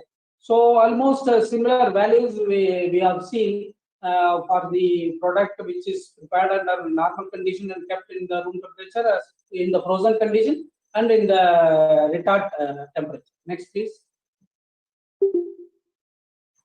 So these are some of the instrumental values which lightness, redness, yellowness value. Mostly we expect that whenever we do retard processing, the color values goes down. So slightly it is going down because of the curry which we are using, or spices we are using in the product. So much difference were not observed as far as the instrument color values are concerned. So for the consumer, the retard products can be more acceptable. That's what we want to show in this slide. Next.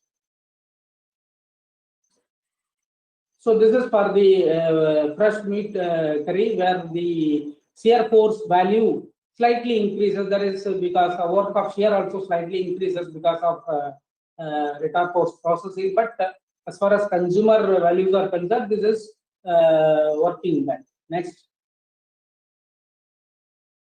So these are all the for the biryani. Similar values we have observed. There were much differences we have observed. Next. This is for the color values. In this also we have not observed much differences. So for the consumer, this will be more useful. Next. Again, the work of shear when we are using for biryani cases, which is not giving much difference because of having more rice content. Next.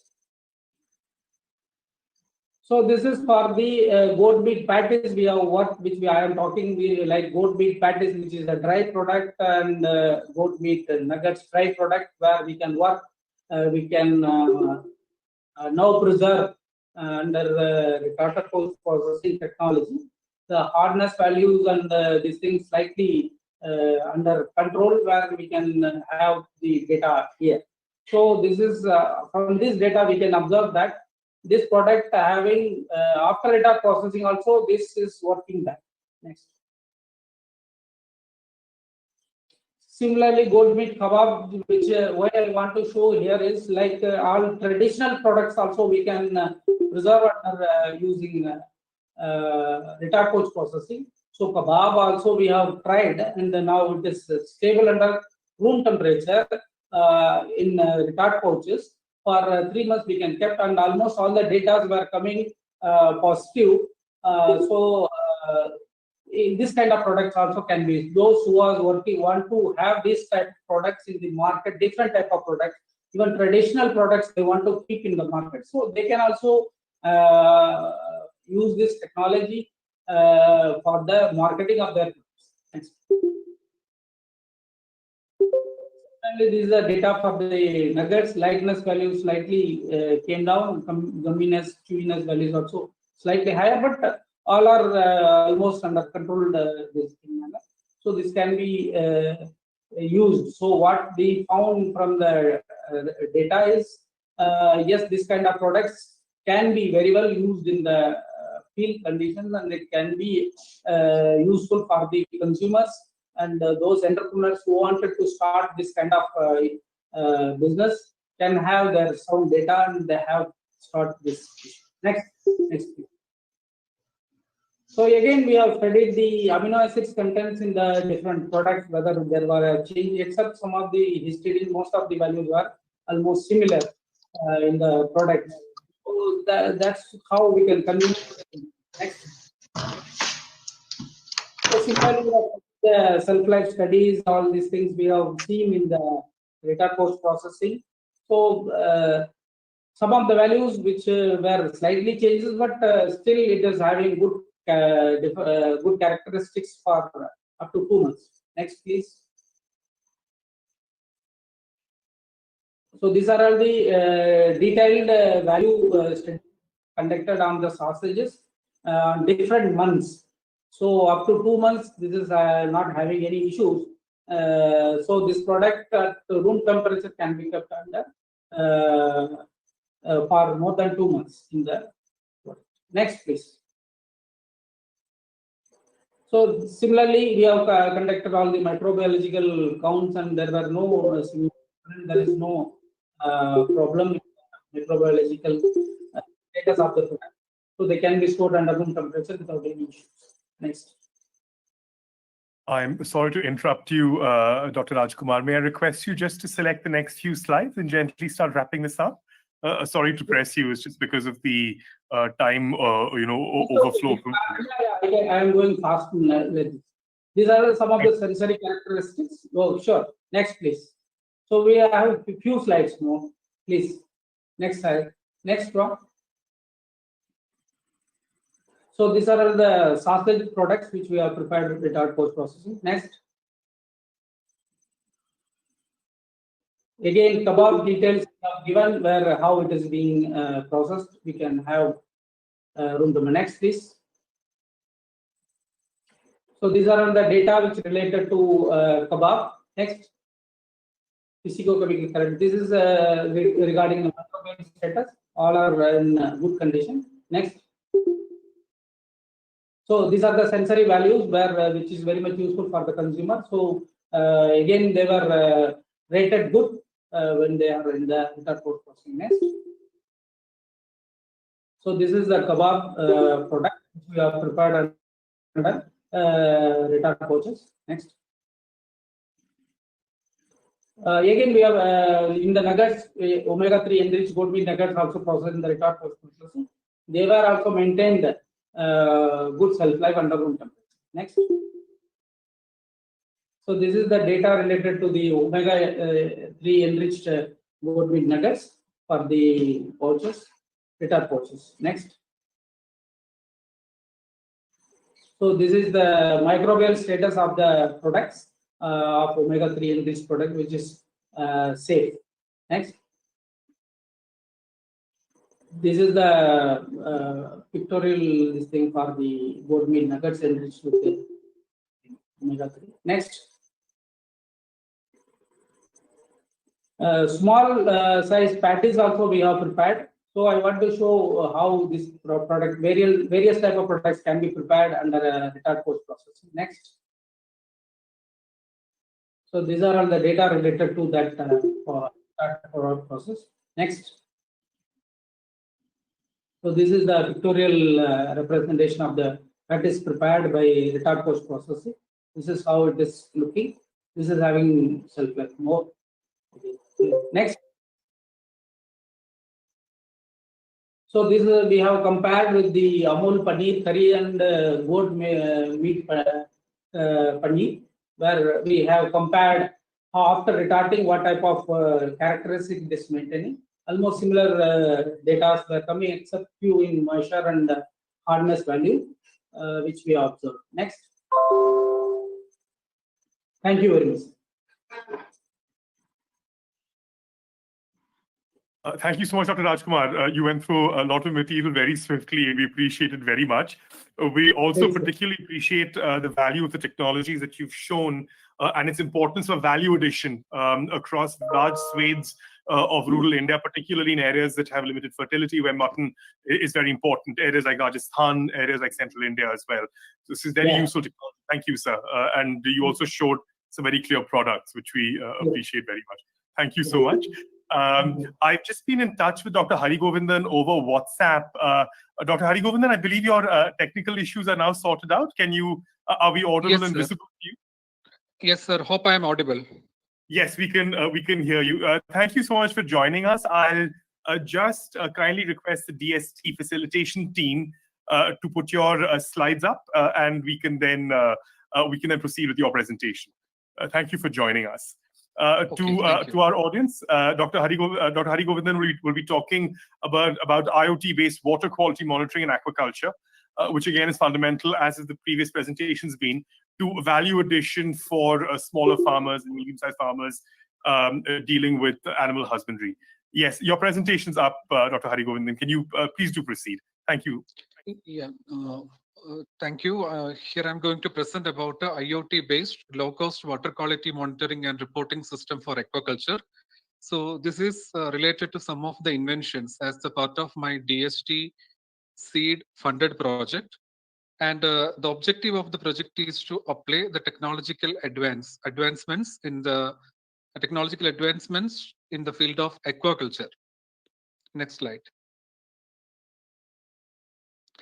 Yeah, so here the contents is an introduction, then the low-cost water quality monitoring system, which is developed by using the concept called virtual sensing, then minimizing the error by applying the concept of machine learning, then the water quality prediction system using machine learning. So here the concept of IoT and machine learning is applied in the field of aquaculture.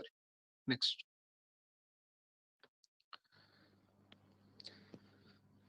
So we know that the world population has grown from 3 billion to more than 6 billion in the last 5 decades, and it is expected to reach 9 billion by 2050. So this creates a high demand for the food, and aquaculture is an integral part for the global food security. So, and aquaculture is the least environmentally impacting solution. But in aquaculture, one of the important area is the water quality monitoring. So if you have the water quality monitoring, then you can optimize the use of the resources, improve the sustainability and profitability, and you will be able to understand the health of the farm and fish feeding behavior and minimize the impact on environment. Next. So this is to show the evaluation of the water quality monitoring systems. Earlier, manual lab-based approach was used by collecting the water and then coming and testing at the laboratory. Then we have moved to the on-site monitoring, where the water quality monitoring system will be taken to the site, and then parameters will be monitored. Nowadays, we are using wireless sensor network-based solutions, where the entire process is done remotely without visiting the site. Next. So here I'm going to present about the low-cost water quality monitoring system by using the concept called the virtual sensing. So here the motivation for this work is the available water quality monitoring systems, the wireless sensor network based water quality monitoring systems are very costly and it can be afforded only by the large farms. So if we can design the systems by with lesser cost, that will help the small scale farms, and also this will encourage more users to use the water quality monitoring systems if the cost is less. So here the important water quality parameters to be monitored in aquaculture are temperature, pH, dissolved oxygen, salinity, electrical conductivity, and TDS. Next. So here we are taking the following approaches to reduce the cost of the system. We have used open source hardware and software, and then reduce the cost and product development time.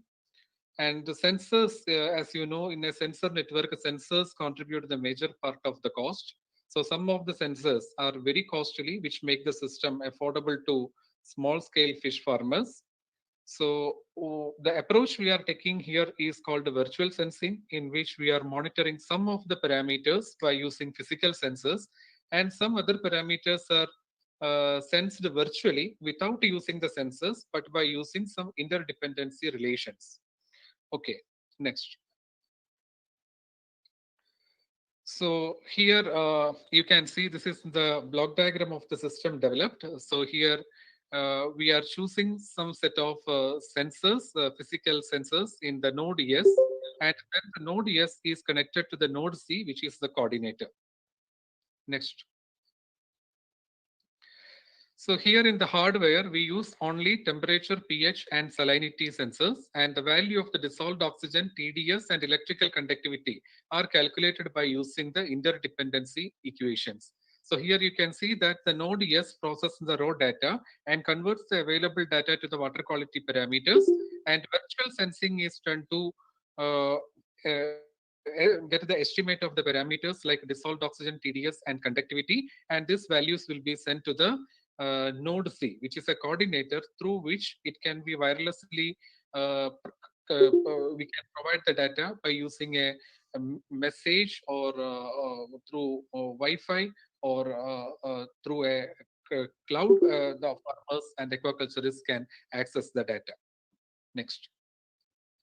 So this is the system which we have developed, and the system we have tested in the freshwater fish pond available in Pajanko. This is an agriculture college near to my institute, and the system is used to measure the pH, temperature, and salinity by using the sensors, and the other parameters like DO, conductivity, and TDS are estimated by using interdependency relations, which is implemented in the microcontroller. Next.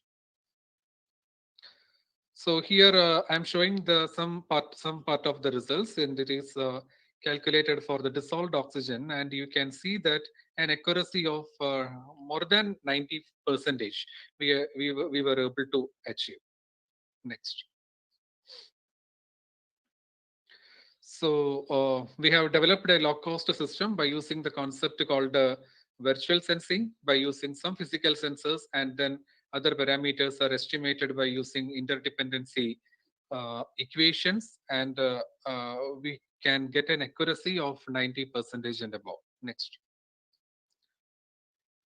So then we have used a concept called machine learning. Machine learning is widely used nowadays. So here in aquaculture, we are implementing machine learning, and here our idea is to further improve the accuracy of the virtual sensing, because the virtual sensing systems which we have developed, even though the accuracy is high, still we want to further increase the accuracy by using concept of machine learning. So this is the block diagram of the machine learning based system.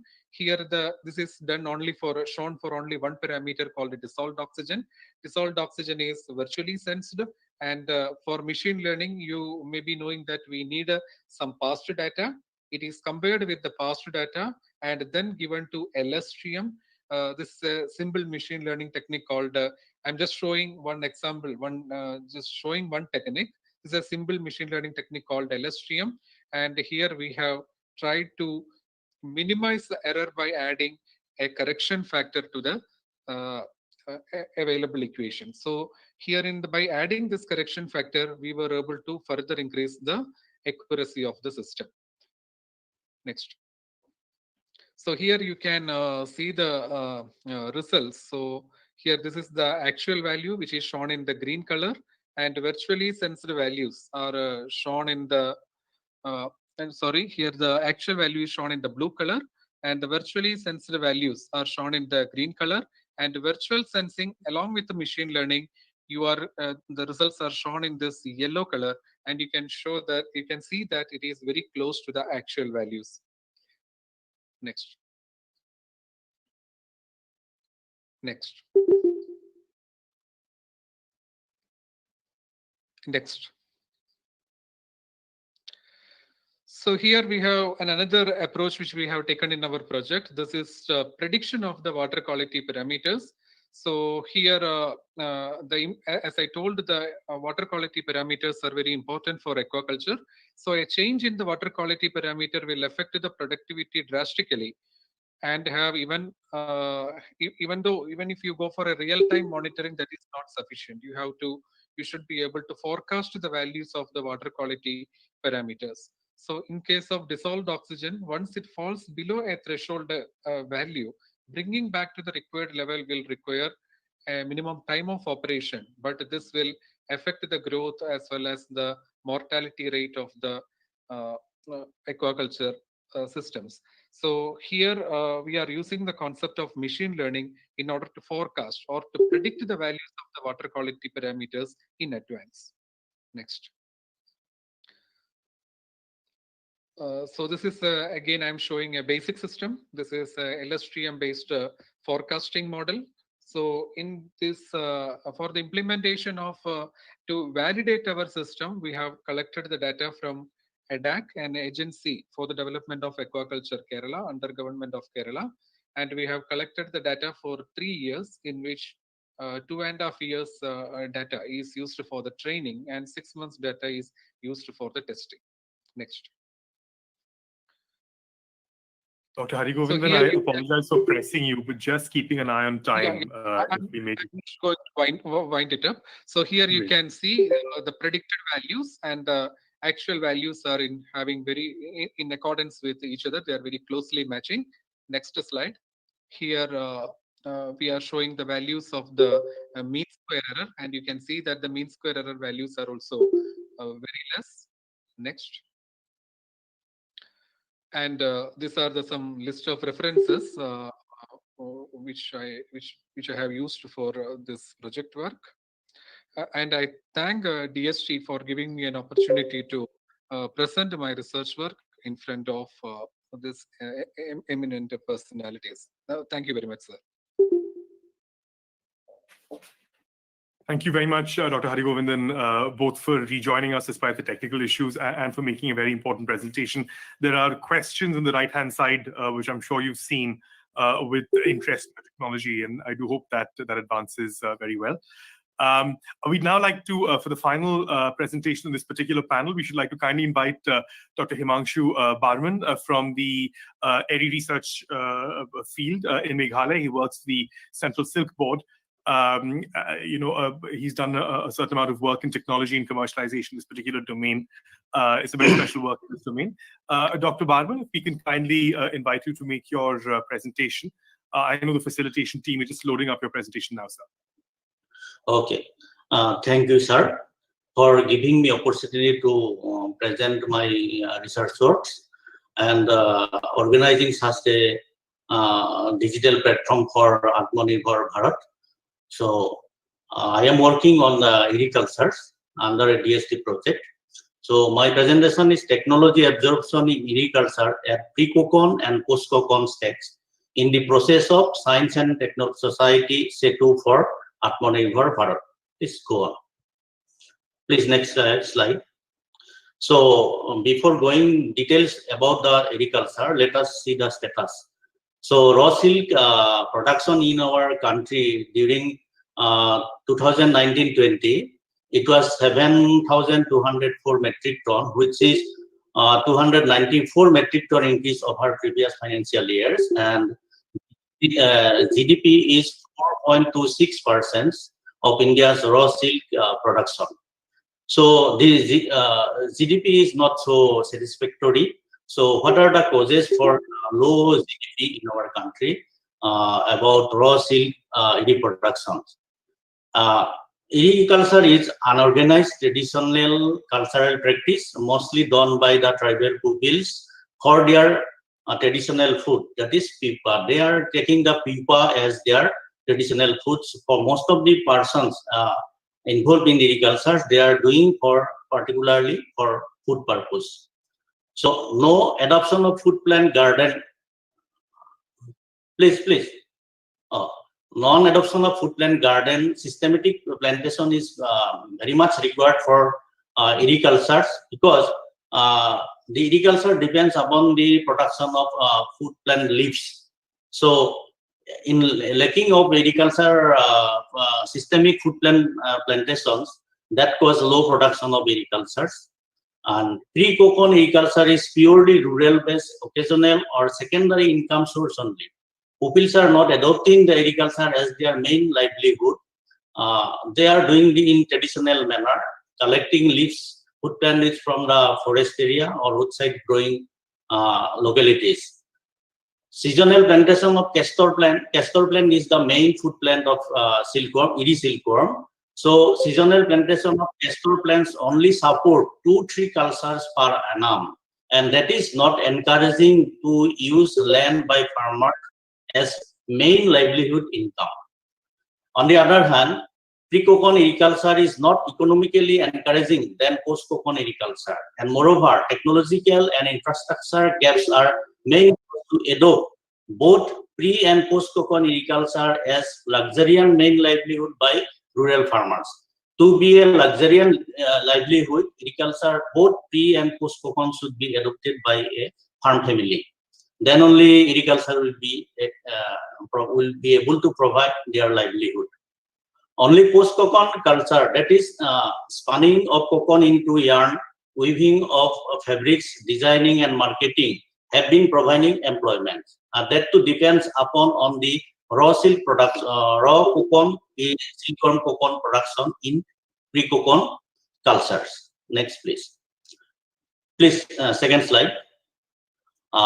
So agriculture can be divided in pre-cocoon and post-cocoon sector. In pre-cocoon sectors, food plant gardening to rear the silkworms, there are 2 steps: the food plant gardening, host plant sector, and livestock sector.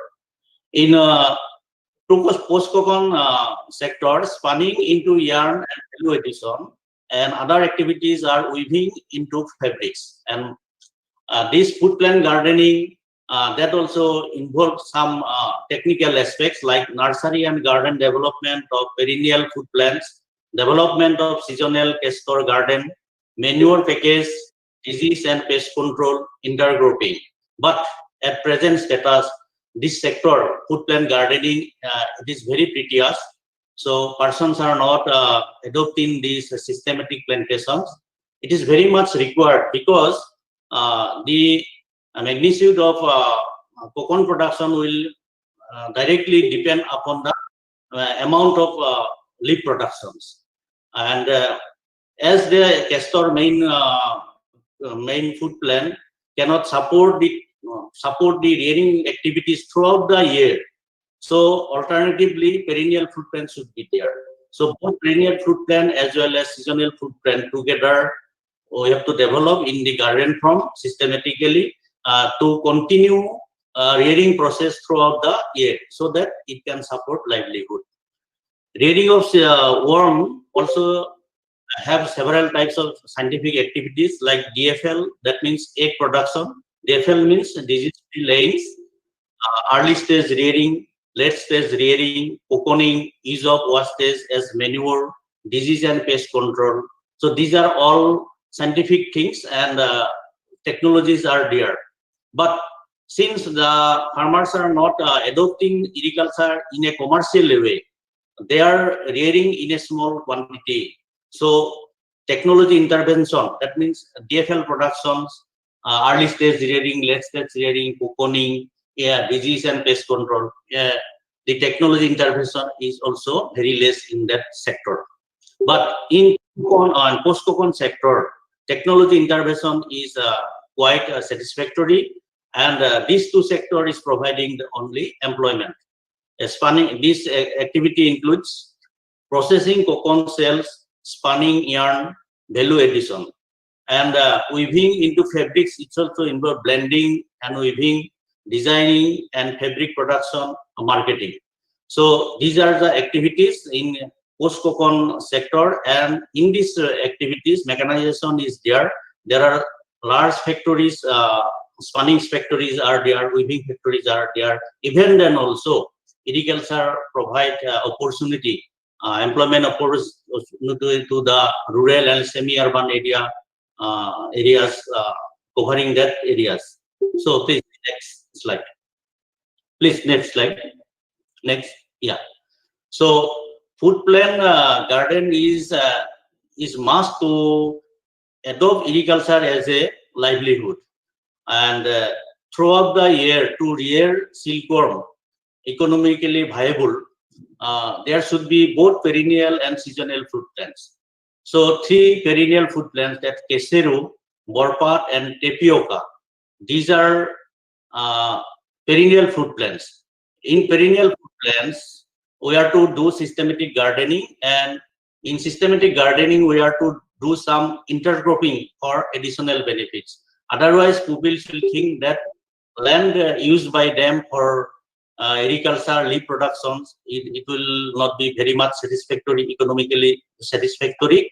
So intercropping must be done along with the perennial food plant gardens as well as seasonal food plant gardens. Next, please. Please, next slide.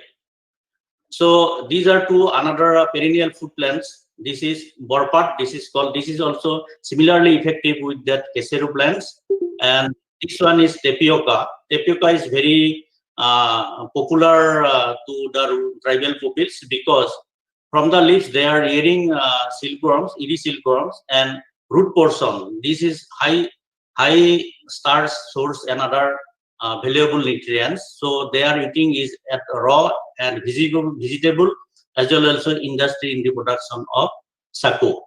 Please next slide. So the castor plant gardening. So castor plant gardening cannot provide rearing the iri silkworm throughout the year in beneficial way.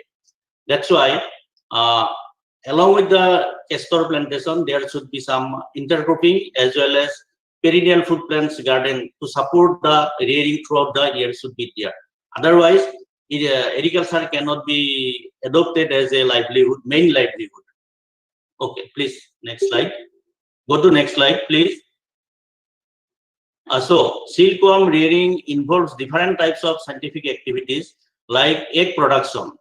Egg production, egg production to produce the good eggs for good crops. Seed crop production is important. It should be specially reared so that the moths are very good.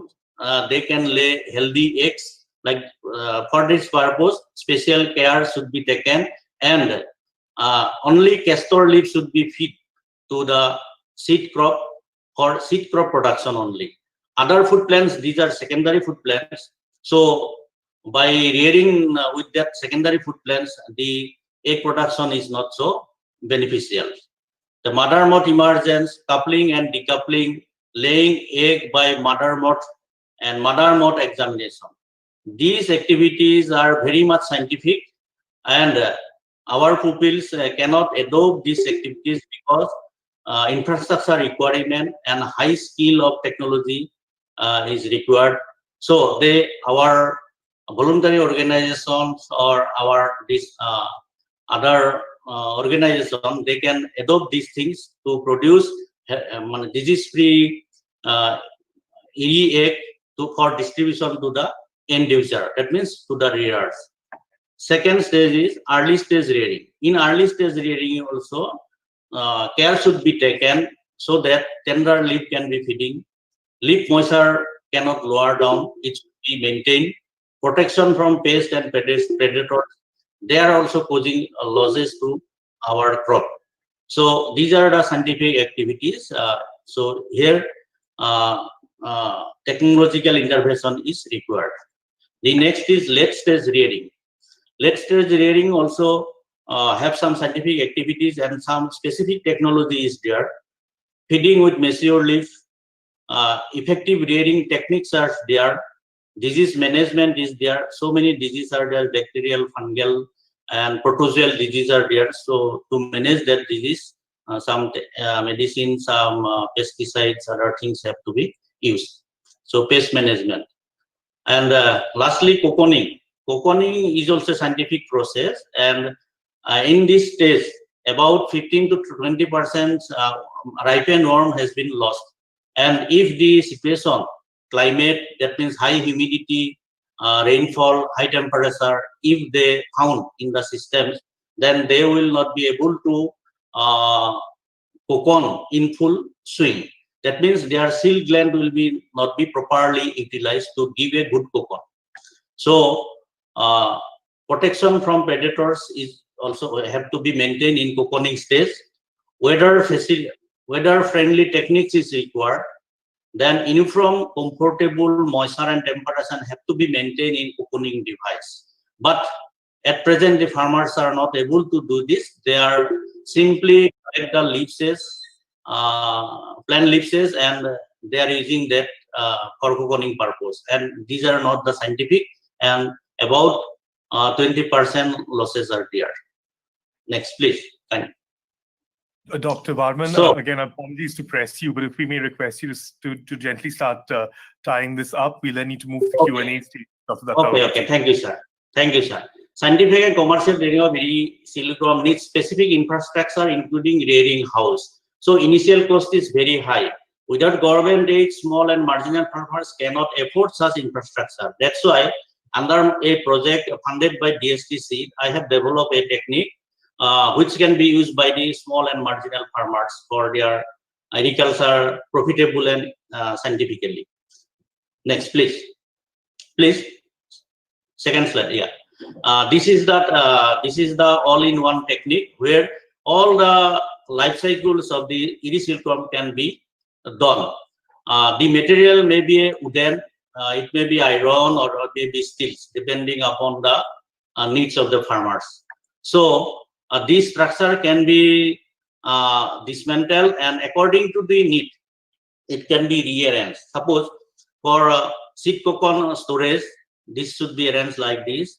Their moth will be immersed, they will get coupling, and the coupled moth will be tied up with corica, and corica will remain hanging with these parts. So egg production will be there. Then early stage rearing, for early stage rearing, this should be arranged like this, and this is a very scientific. Moisture can be maintained inside so that tender leaf cannot wilt, as well as the predator pest, they cannot enter and lose the crops. And the late stage rearing, you have to arrange like this, and the bunch of leaves should be hang in the rearing bird, and it is scientific, and aeration is very good here, so worms are feeling comfort, and it's required very small area, not a complete room or like this. And here, for cocooning purpose, this should be arranged like this, and cocooning are very good because of yeah. Okay, please next go. So the size is 3 feet by 3 feet by 6.5 feet. In this, it can be sensed according to need, and 30 DFLs can be reared, and this 30 DFL will give about 6,000 cocoons. Further, cocooning process by ripened larvae is labor-consuming and weather-dependable activities. While commercial rearing is going on, this cocooning process itself is a labor-consuming, time-consuming. We have to engage so much labor for cocooning the ripen and harvesting the cocoons. About 15 to 20% loss incurred due to non-scientific cocooning system that do not suit all weather conditions like rainy, dry and cool in winter, wet and hot in summer. So in view of this, under this DST seed sponsor project, I have developed a cocooning device also. This cocooning device is very scientifically very good because the cocoons are bigger than in comparison to traditional one and clean and needs minimum labor cost. It is very easy to harvest and to arrange the systems. As per need, capacity can be changed according to needs. So applicant, besides cocooning, this system also can be used for early stage rearing, seed cocoon storage, for moth emergence, cocoon storage like this. So 3 feet by 3 feet into 1.5 feet capacity single cocooning device will accommodate 3,000 Arakan larvae. And if it can be double, triple like this, we can increase the capacity. So let us see the device. Okay, please. Next slide. Dr. Datta, would it be all right if we? I know you're waiting to start the next session. Would it be all right if we start in a couple of minutes? This is to Dr. Devapriya Datta, DST. In a couple of minutes, would that be all right, sir? I know we're starting. Yeah, I'll be able to finish. Okay, I'll be able to finish. So this is the double stack. It may be triple, quadruple like this according to need. So it's require very small area. This is the picture, and these cocoons are very good, neat and clean. And this system can also be used at early stage rearing and cocoon storage. This is single this cocoon device. Please next go. Please next. So pre-cocoon agriculture. So pre-cocoon activities are completely rural and technology absorption in this sector is not satisfactory. This sector of agriculture is not providing affordable livelihood to rural ambitious youths. Still, it is secondary activity for additional income generation along with other agricultural practices. Only technology intervention in this sector can provide livelihood to rural targeted families. So now come post-cocoon sector. In the post-cocoon sector, employment generation is maximum and technology absorption is also maximum. These are the stakes where technology has been already absorbed, that is spinning, weaver, designer and fabric producer and sellers. But this activity depends upon the production of raw cocoons in the pre-cocoon stage. So to create market demand, weavers gives different colors to yarn, for which yarn has to be treated at least 2 or 3 times with boiling water.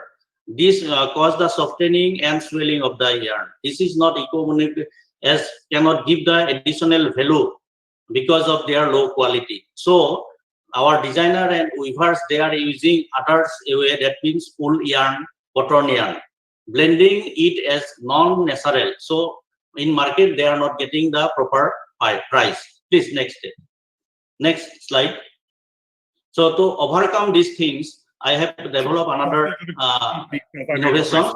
This is like this. Show the complete slide. Yeah, this. So this is, I am just finishing in this slide. If cocoon cell processing and coloring activities absorbed by the rearer itself, the agriculture cocoon production will be economically more viable, and this will not harm the weavers. Rather, they will be beneficial in terms of time, labor, and pure eri fabric weaving. So one paper has been published in this regard. So finally, I want to suggest to develop agriculture under Atma Nirbhar Bharat, so that our voluntary organizations and other NGOs, they can adopt these 2 working models, because haphazardly disseminating technology will not help the farmers, because small farmer and marginal farmers, they cannot afford their lands for food plant gardening and produce only small quantity of cocoons. So they should be adopted as a final eri silk fabricators. So technology should be disseminated to these small and marginal farmers, so that their small quantity produced cocoons can be converted to fabrics, because 1 kg cocoon gives only 1,000 rupees. If the persons convert it to final fabric, then he will get 5,000. So in this way, if we adopted this working model, then employment will be generated in the rural area.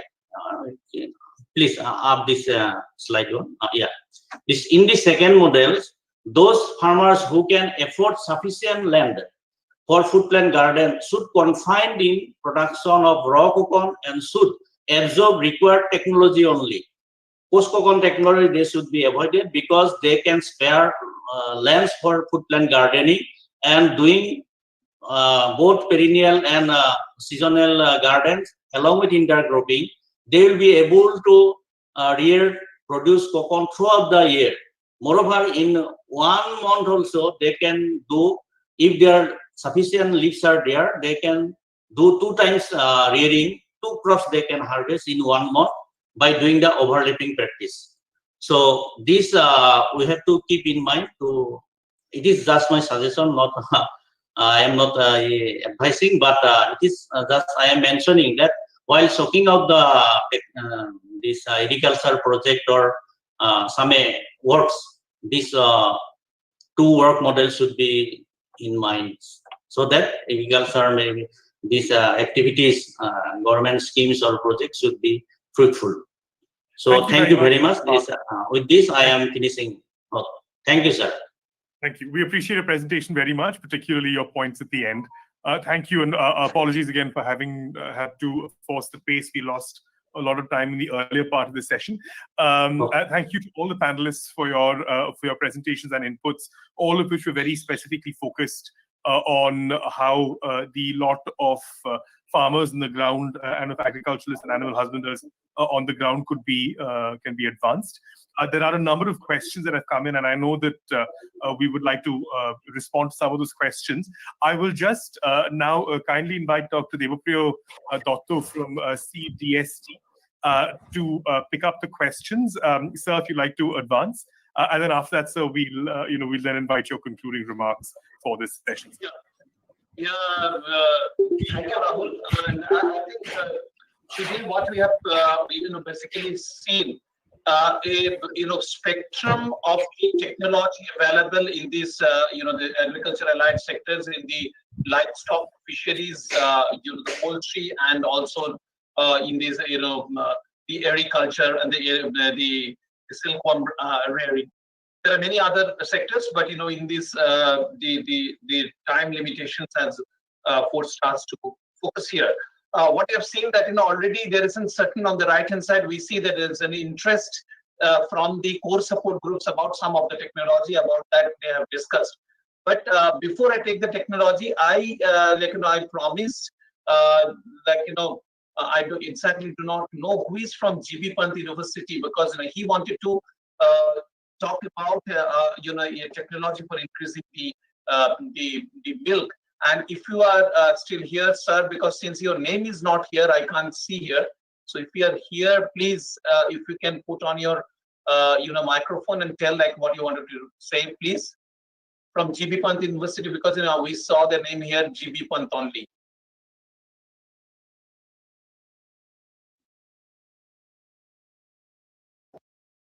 Okay. I think I think he must have left then. Okay, then there are certain questions towards Dr. Malik, and this is from Anis Muhammad. Dr. Malik, the question is the question of whether the moringa plant is suitable as a feed for goat, whether goat farm should be registered, and whether it should get registered. Basically, in most area in eastern Uttar Pradesh and Bihar. No, this is for Archan Kanti Das, but this is the questions regarding the goat farm. Dr. Malik, could you help Mr. Anis Muhammad's these questions?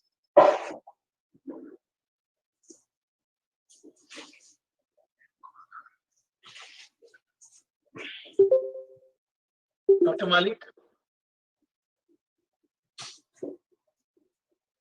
I think Dr. Malik must have left. If he had left, that then we will put these questions on our the STI portal, and we'll put the answers also. I request my colleagues from DST and Vigyan Prasad to just follow up and put these answers on the website. Dr. Malik, are you here? I don't see Dr. Malik here.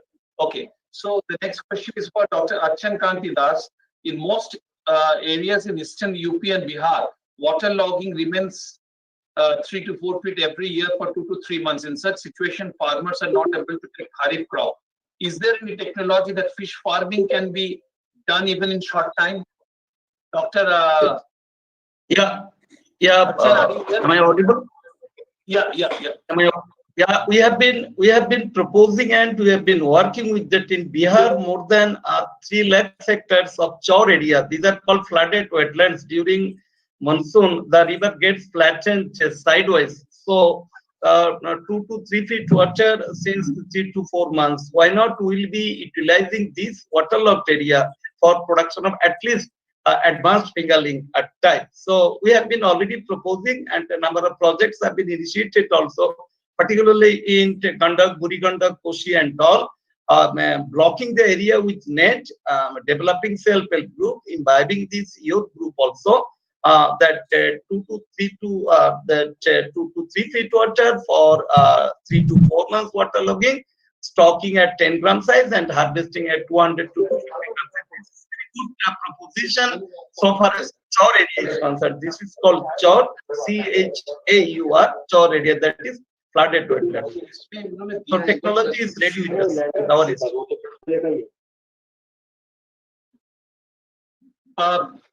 Okay, Dr. Das, like there is certain questions for Dr. B.C. Mohapatra.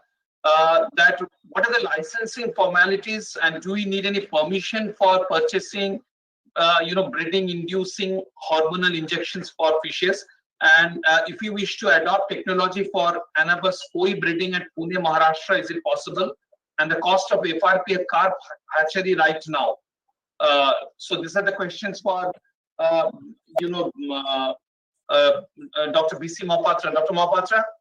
Yeah, I am here. Yeah. Actually, purchase of hormones is available in the market. There is no issue, because we used OVA Prim, OVA FX, now OVA Tide, like that, many hormones are available. So this is not an issue. And coming to the hatchery, and SIFA has commercialized the hatchery, and presently that the license period has ended. So it is now in the commercialization process, and the advertisement has come already from the Agri Innovate India. It is in the website.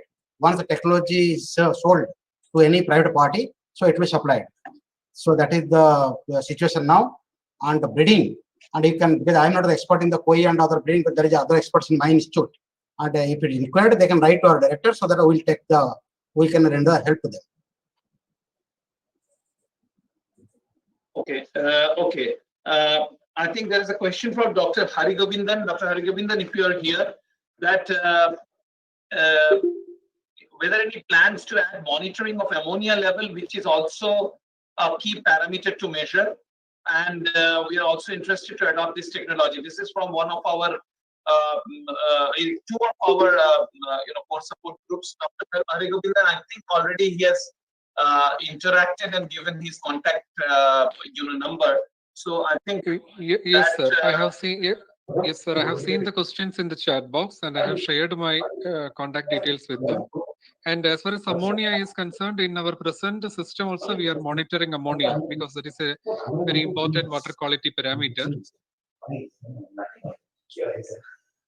Okay, so I I don't know whether the persons from GB Panth has returned here, or if not, because these are the questions only we have got. Any more questions also we will put it on the the portal, and the answers also. So before we come, okay, Dr. Malik, are you here? There are some questions for you, Dr. Malik. Yeah, please. I'm sorry, I was in another meeting, so I just could not answer to your question. Please. Okay, this was from a person who wants to do the goat farming. So the question is that whether the goat farm should be registered, and where to get registered, and if there the moringa plant is suitable as a feed for goat. Yeah, in fact, right now there is no registration required for any goat farming or anything, and that's why there is no registration agency as such. Anybody as a farmer, as a farming activity, they can start this. The only thing, if he has to go into this processing part, Then probably from the small MSME or the industries side, the food processing industries, they have to go for the registration. Regarding Moringa, yes, it's not really bad. In fact, what I am hearing from CIRG's sources, they say like we have been using this in certain animals, and they could show us some kind of benefit from this, because this has got some alkaloids and other opioids which are helpful in treating some of the disease. So it's good for preventing mastitis also, they say. So it's like, it's not only the nutritional value, but also the medicinal value is there in the moringa. Sometimes palatability issues can be there, which generally people say are not there with the goat. तो goat के साथ अगर palatability issue नहीं है, और अगर है तो उसका वो एक pellet form में बना लेते हैं. पैलेट फॉर्म की छोटी सी मशीन CIRG मथुरा के साथ है, वो वहां से आपको गाइड कर सकते हैं. अकॉर्डिंगली वहां से आप मोरिंगा को यूज करने के लिए और जानकारी भी ले सकते हैं. हेलो. ओके, या. हाँ सर, मैं ओडिशा से बोल रहा हूँ सर, कोरापुट से. यस, हाँ, हम सुन पा रहे हैं आपको सुन पा रहे हैं. यस. हाँ सर, मेरा एक्चुअली मैं प्रभाकर अधिकारी बोल रहा हूँ सर, प्रगति कोरापुट से. प्रगति एक NGO है सर, वो हम लोग जो ट्राइबल फार्मर्स के साथ काम कर रहे हैं sir. Basically we are focusing on natural resource management. जो MGNREGA में ज्यादा फार्म फंड जो हुआ है सर, हम लोग सोच रहे हैं कि वो फार्म फंड को लेके कैसे जो एक्वाकल्चर करेंगे तो जो ट्राइबल फार्मर्स है उनको बेनिफिट मिलेगा. Is it possible to DST to lead this process, sir?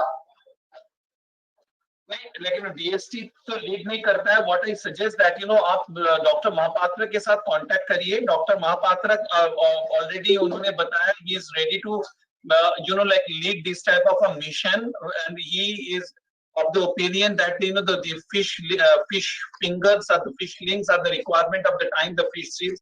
So आप उनके साथ करके you come up with a project and definitely we will consider it. Sir, इसमें एक इंफॉर्मेशन मैं ये देना चाहूंगा सर कि स्टेट फिशरीज डिपार्टमेंट के माध्यम से अगर आप development commissioner fisheries government of India के साथ डिपार्टमेंट ऑफ फिशरीज में अगर आप अप्रोच करेंगे तो शायद वो भी इसमें कुछ ना कुछ आपकी मदद कर सकेंगे. हाँ, एक्चुअली क्या है सर, मेजर कंसर्न है सर, जो फिंगर लिप नहीं मिलता है ना, जो सीड नहीं मिलता है यहाँ, जो हैचरी नहीं है, जो क्वालिटी सीड भी नहीं मिल रहा है. जहाँ की हम लोग को क्या है कि आंध्र प्रदेश में डिपेंड करना पड़ता है. आंध्रा से आएगा तो होगा, नहीं तो नहीं. इस साल सर कोविड के लिए भी मेजर प्रॉब्लम हो गया है. ये एक बहुत बड़ा चैलेंज है, क्योंकि ट्राइबल फार्मर्स को बेसिकली वो हो जाएगा तो वो दो चीज होगा सर. एक तो लाइवलीहुड, उनका जो लाइवलीहुड है, लाइवलीहुड के ऊपर भी इम्पैक्ट आएगा. सेकंड थिंग सर, ये जो माइग्रेशन हो रहा है वो माइग्रेशन भी नहीं होगा सर, क्योंकि ये ऑफ सीजन में बेसिकली जो रेन सीजन में उनका जो पानी, हमारा यहाँ सर 15 mm से ज्यादा बारिश हो रहा है. अभी हम लोग जो है 1500 से ज्यादा बारिश है. तो हम लोग जो अभी वाटर कंजर्वेशन इतना किया है तो अच्छे से ये फिशिंग करेंगे तो उनको जो ऑफ सीजन है, जो माइग्रेशन का जो टाइम था, वो उसको एडजस्ट हो जाएगा सर. उनको इनकम मिलेगा, वो खुद गांव में रह सकता है, जो कि ट्राइबल फार्मर के लिए वो बहुत बड़ा बेनिफिट होगा सर. तो मेरा सजेशन ये रहेगा कि ये आप डॉक्टर महापात्र के साथ आप कांटेक्ट करके इफ यू कैन आप एक नेटवर्क प्रोजेक्ट्स डेवलप कर सकते हैं. बट उसमें आप जैसे डॉक्टर मालिक ने आपको सलाह दिया कि आप जो अभी नया डिपार्टमेंट ऑफ फिशरीज भी शुरू हुआ है उनको भी आप अप्रोच कर सकते हैं. बट साइंस एंड टेक्नोलॉजी के पॉइंट ऑफ व्यू से ये भी हम कंसिडर कर सकते हैं. Sir, thank you sir. Sir, can I come in, sir? Yes, Dr. yes, Mahapatra. Dr. Mahapatra. Yeah. Actually, to my best of knowledge, 5 to 6 districts. 6 districts are the tribal aspirational districts in Odisha, and we are also working some of the places. But a massive program taking many NGOs and teaching them, training them, and creating some nucleus centers like hatcheries, and bringing so many farmers in one common platform. As you suggested, we can think of a massive project like Mission Mode project with many NGOs from the south districts, because they are all tribals. So that can be thought of. So if that is possible, we can take a lead. Sure, you can take these, the priority districts, or you can come up with this network type of programs, and we can consider. Okay, thank you, sir. Thank you. Definitely. And whether I see here Dr. Guliani here. Dr. Guliani, are you here? Yes, Dr. Guliani. Yes, Dr. Guliani. Like you have seen that what we have discussed, and you have seen like the seed activity for long. How do you feel like this type of these suggestions and the new things we can integrate into our evolution process? आपका unmute करना पड़ेगा. Unmute. Your microphone is not mute. It is muted. Yeah. Okay. So we have to see based on the past experience, and over the years what we have faced. So I was giving the suggestion.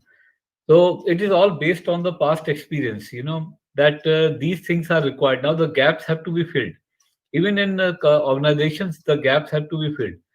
My suggestion was, that like NDDB, National Dairy Development Board, it has taken care of the cattle and buffaloes in the country, and milk production has risen.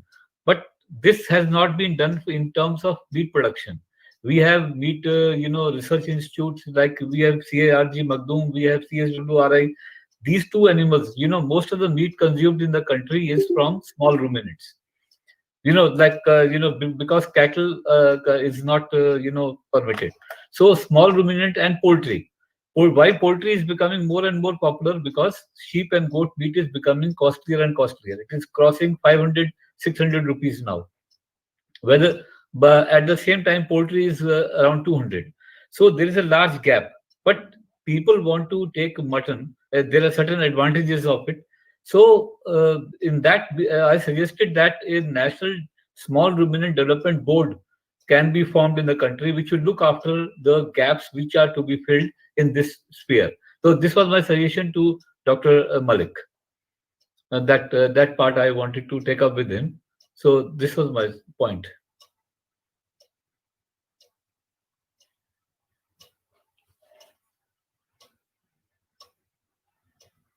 Sir, you have to turn on your mic. Yeah. Or any one of you, who have attended, have any any other comments or suggestions that how the cross bridging, the collaborations, what we are thinking. Like here you see the Dr. Mahapatra along with this, the persons from Pragati, they are ready to come together and have a cross bridge collaborations like that. So this is an example of a knowledge institutions and the NGO collaborations. So, in this way, if any of you have any suggestions in these allied sectors, if you can give it now, or you can give it as a writing. Maybe Dr. Archan Kanti Das, you can, if you have any solution, if you have any suggestions in this regards. Yeah, that we can do it. That I will take some time and send it to you. Yeah, I will be putting it in writing format, as well as we have to proceed further with these NGOs. We have been working in Sundarban last 5-6 years with Sundarban Dream and other NGOs working well, excellent. So taking them into cognizance, that we can go deep into the tribal, then SC communities. Now there is SCSP project, scheduled caste supply, because in fisheries sector, TSP projects mostly valid in forest areas. Most of the tribals are dominating in forest areas. In our fisheries sector, mostly SC people are there. We have been working across India, and that is why Ministry of Rural Development, they have come up with SCSP project. It works well. And under this project, a number of NGOs also we are taking together into cognizance, and we are going ahead, that too across India. It works well. So I request our DST that set up and all, if these NGOs could be promoted in this fashion, what we have been doing, our fisheries institutes have been doing, then it would be a nice propositions for future rural economical growth of India. Thank you. I should also like to add, if I may, Dr. Datta, with your permission, Dr. Datta, of course, is very familiar. Thank you so much, sir. Dr. Datta, of course, is very familiar with the Agni mission and with the Office of PSA's work in this particular area. The department, the office are very close collaborators, right from the secretary level, to across the entire department.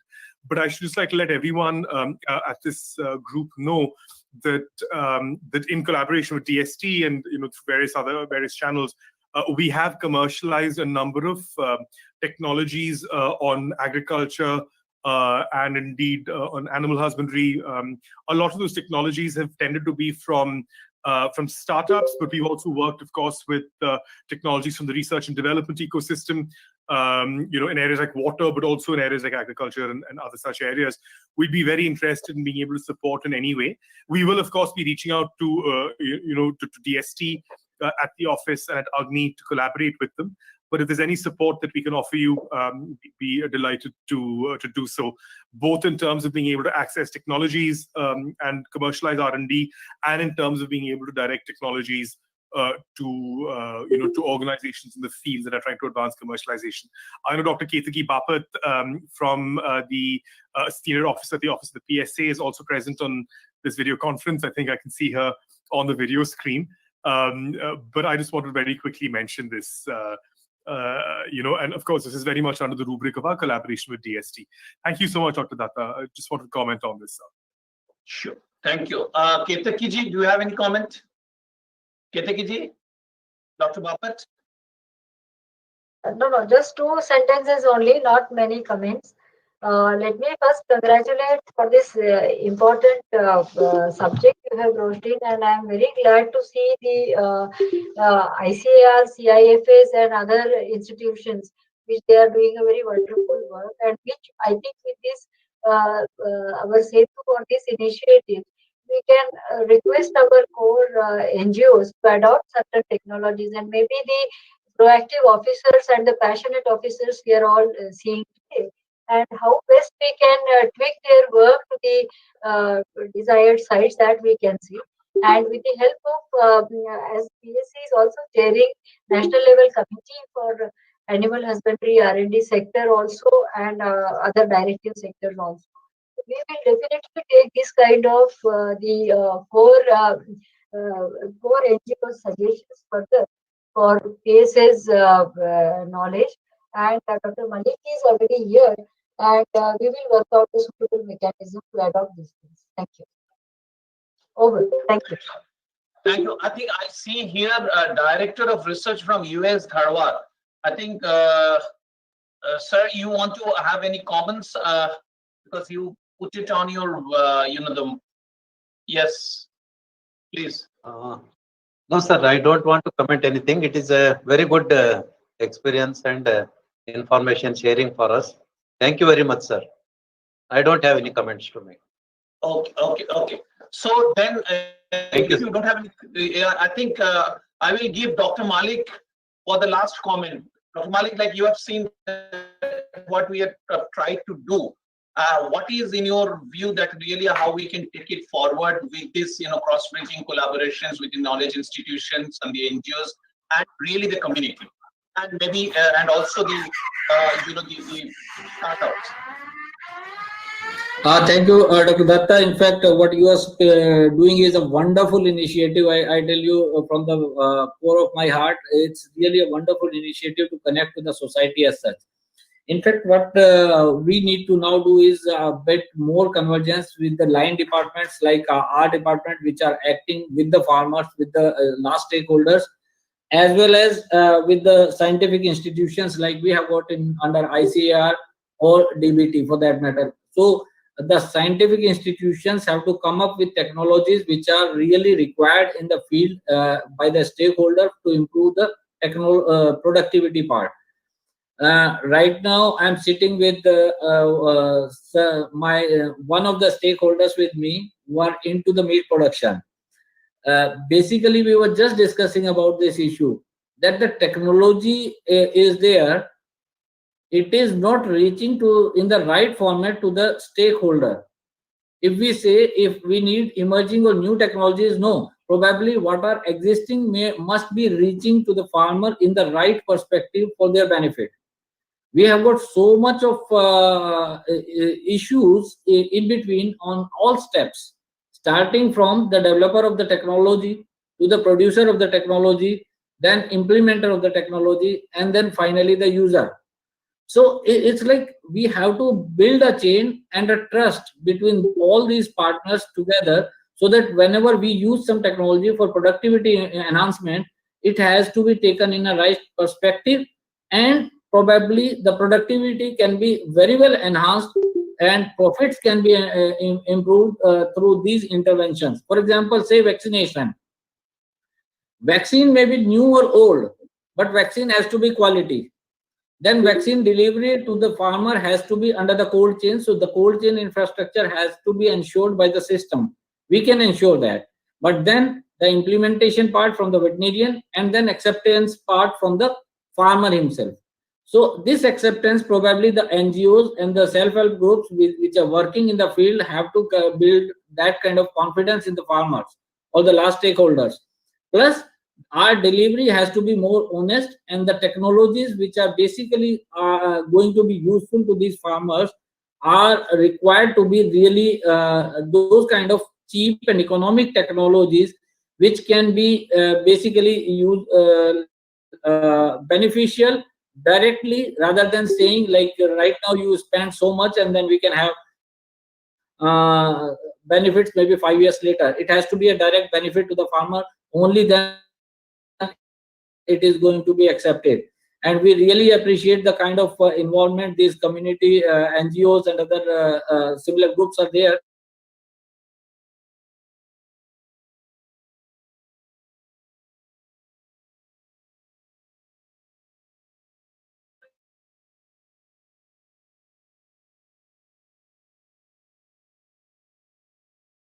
I require something as a scientist, because of my academic interest, I start developing and finding the the reason for developing that. We are not developing just because it is required in the field. So basically, it has to be a combined one. So we have to come up with a task force where people from all these stakeholder communities should be working together and drive the complete or guide the complete flow in a positive direction. Probably that's going to help. And for this initiative, I really thank you and compliment you and your team, including PSA's office and the Vigyan Prasar along with DST for such a wonderful initiative. Thank you, Dr. Datta. Thank you, Dr. Malik. Actually, what you told, that's probably like, you have given the words to what was in our mind.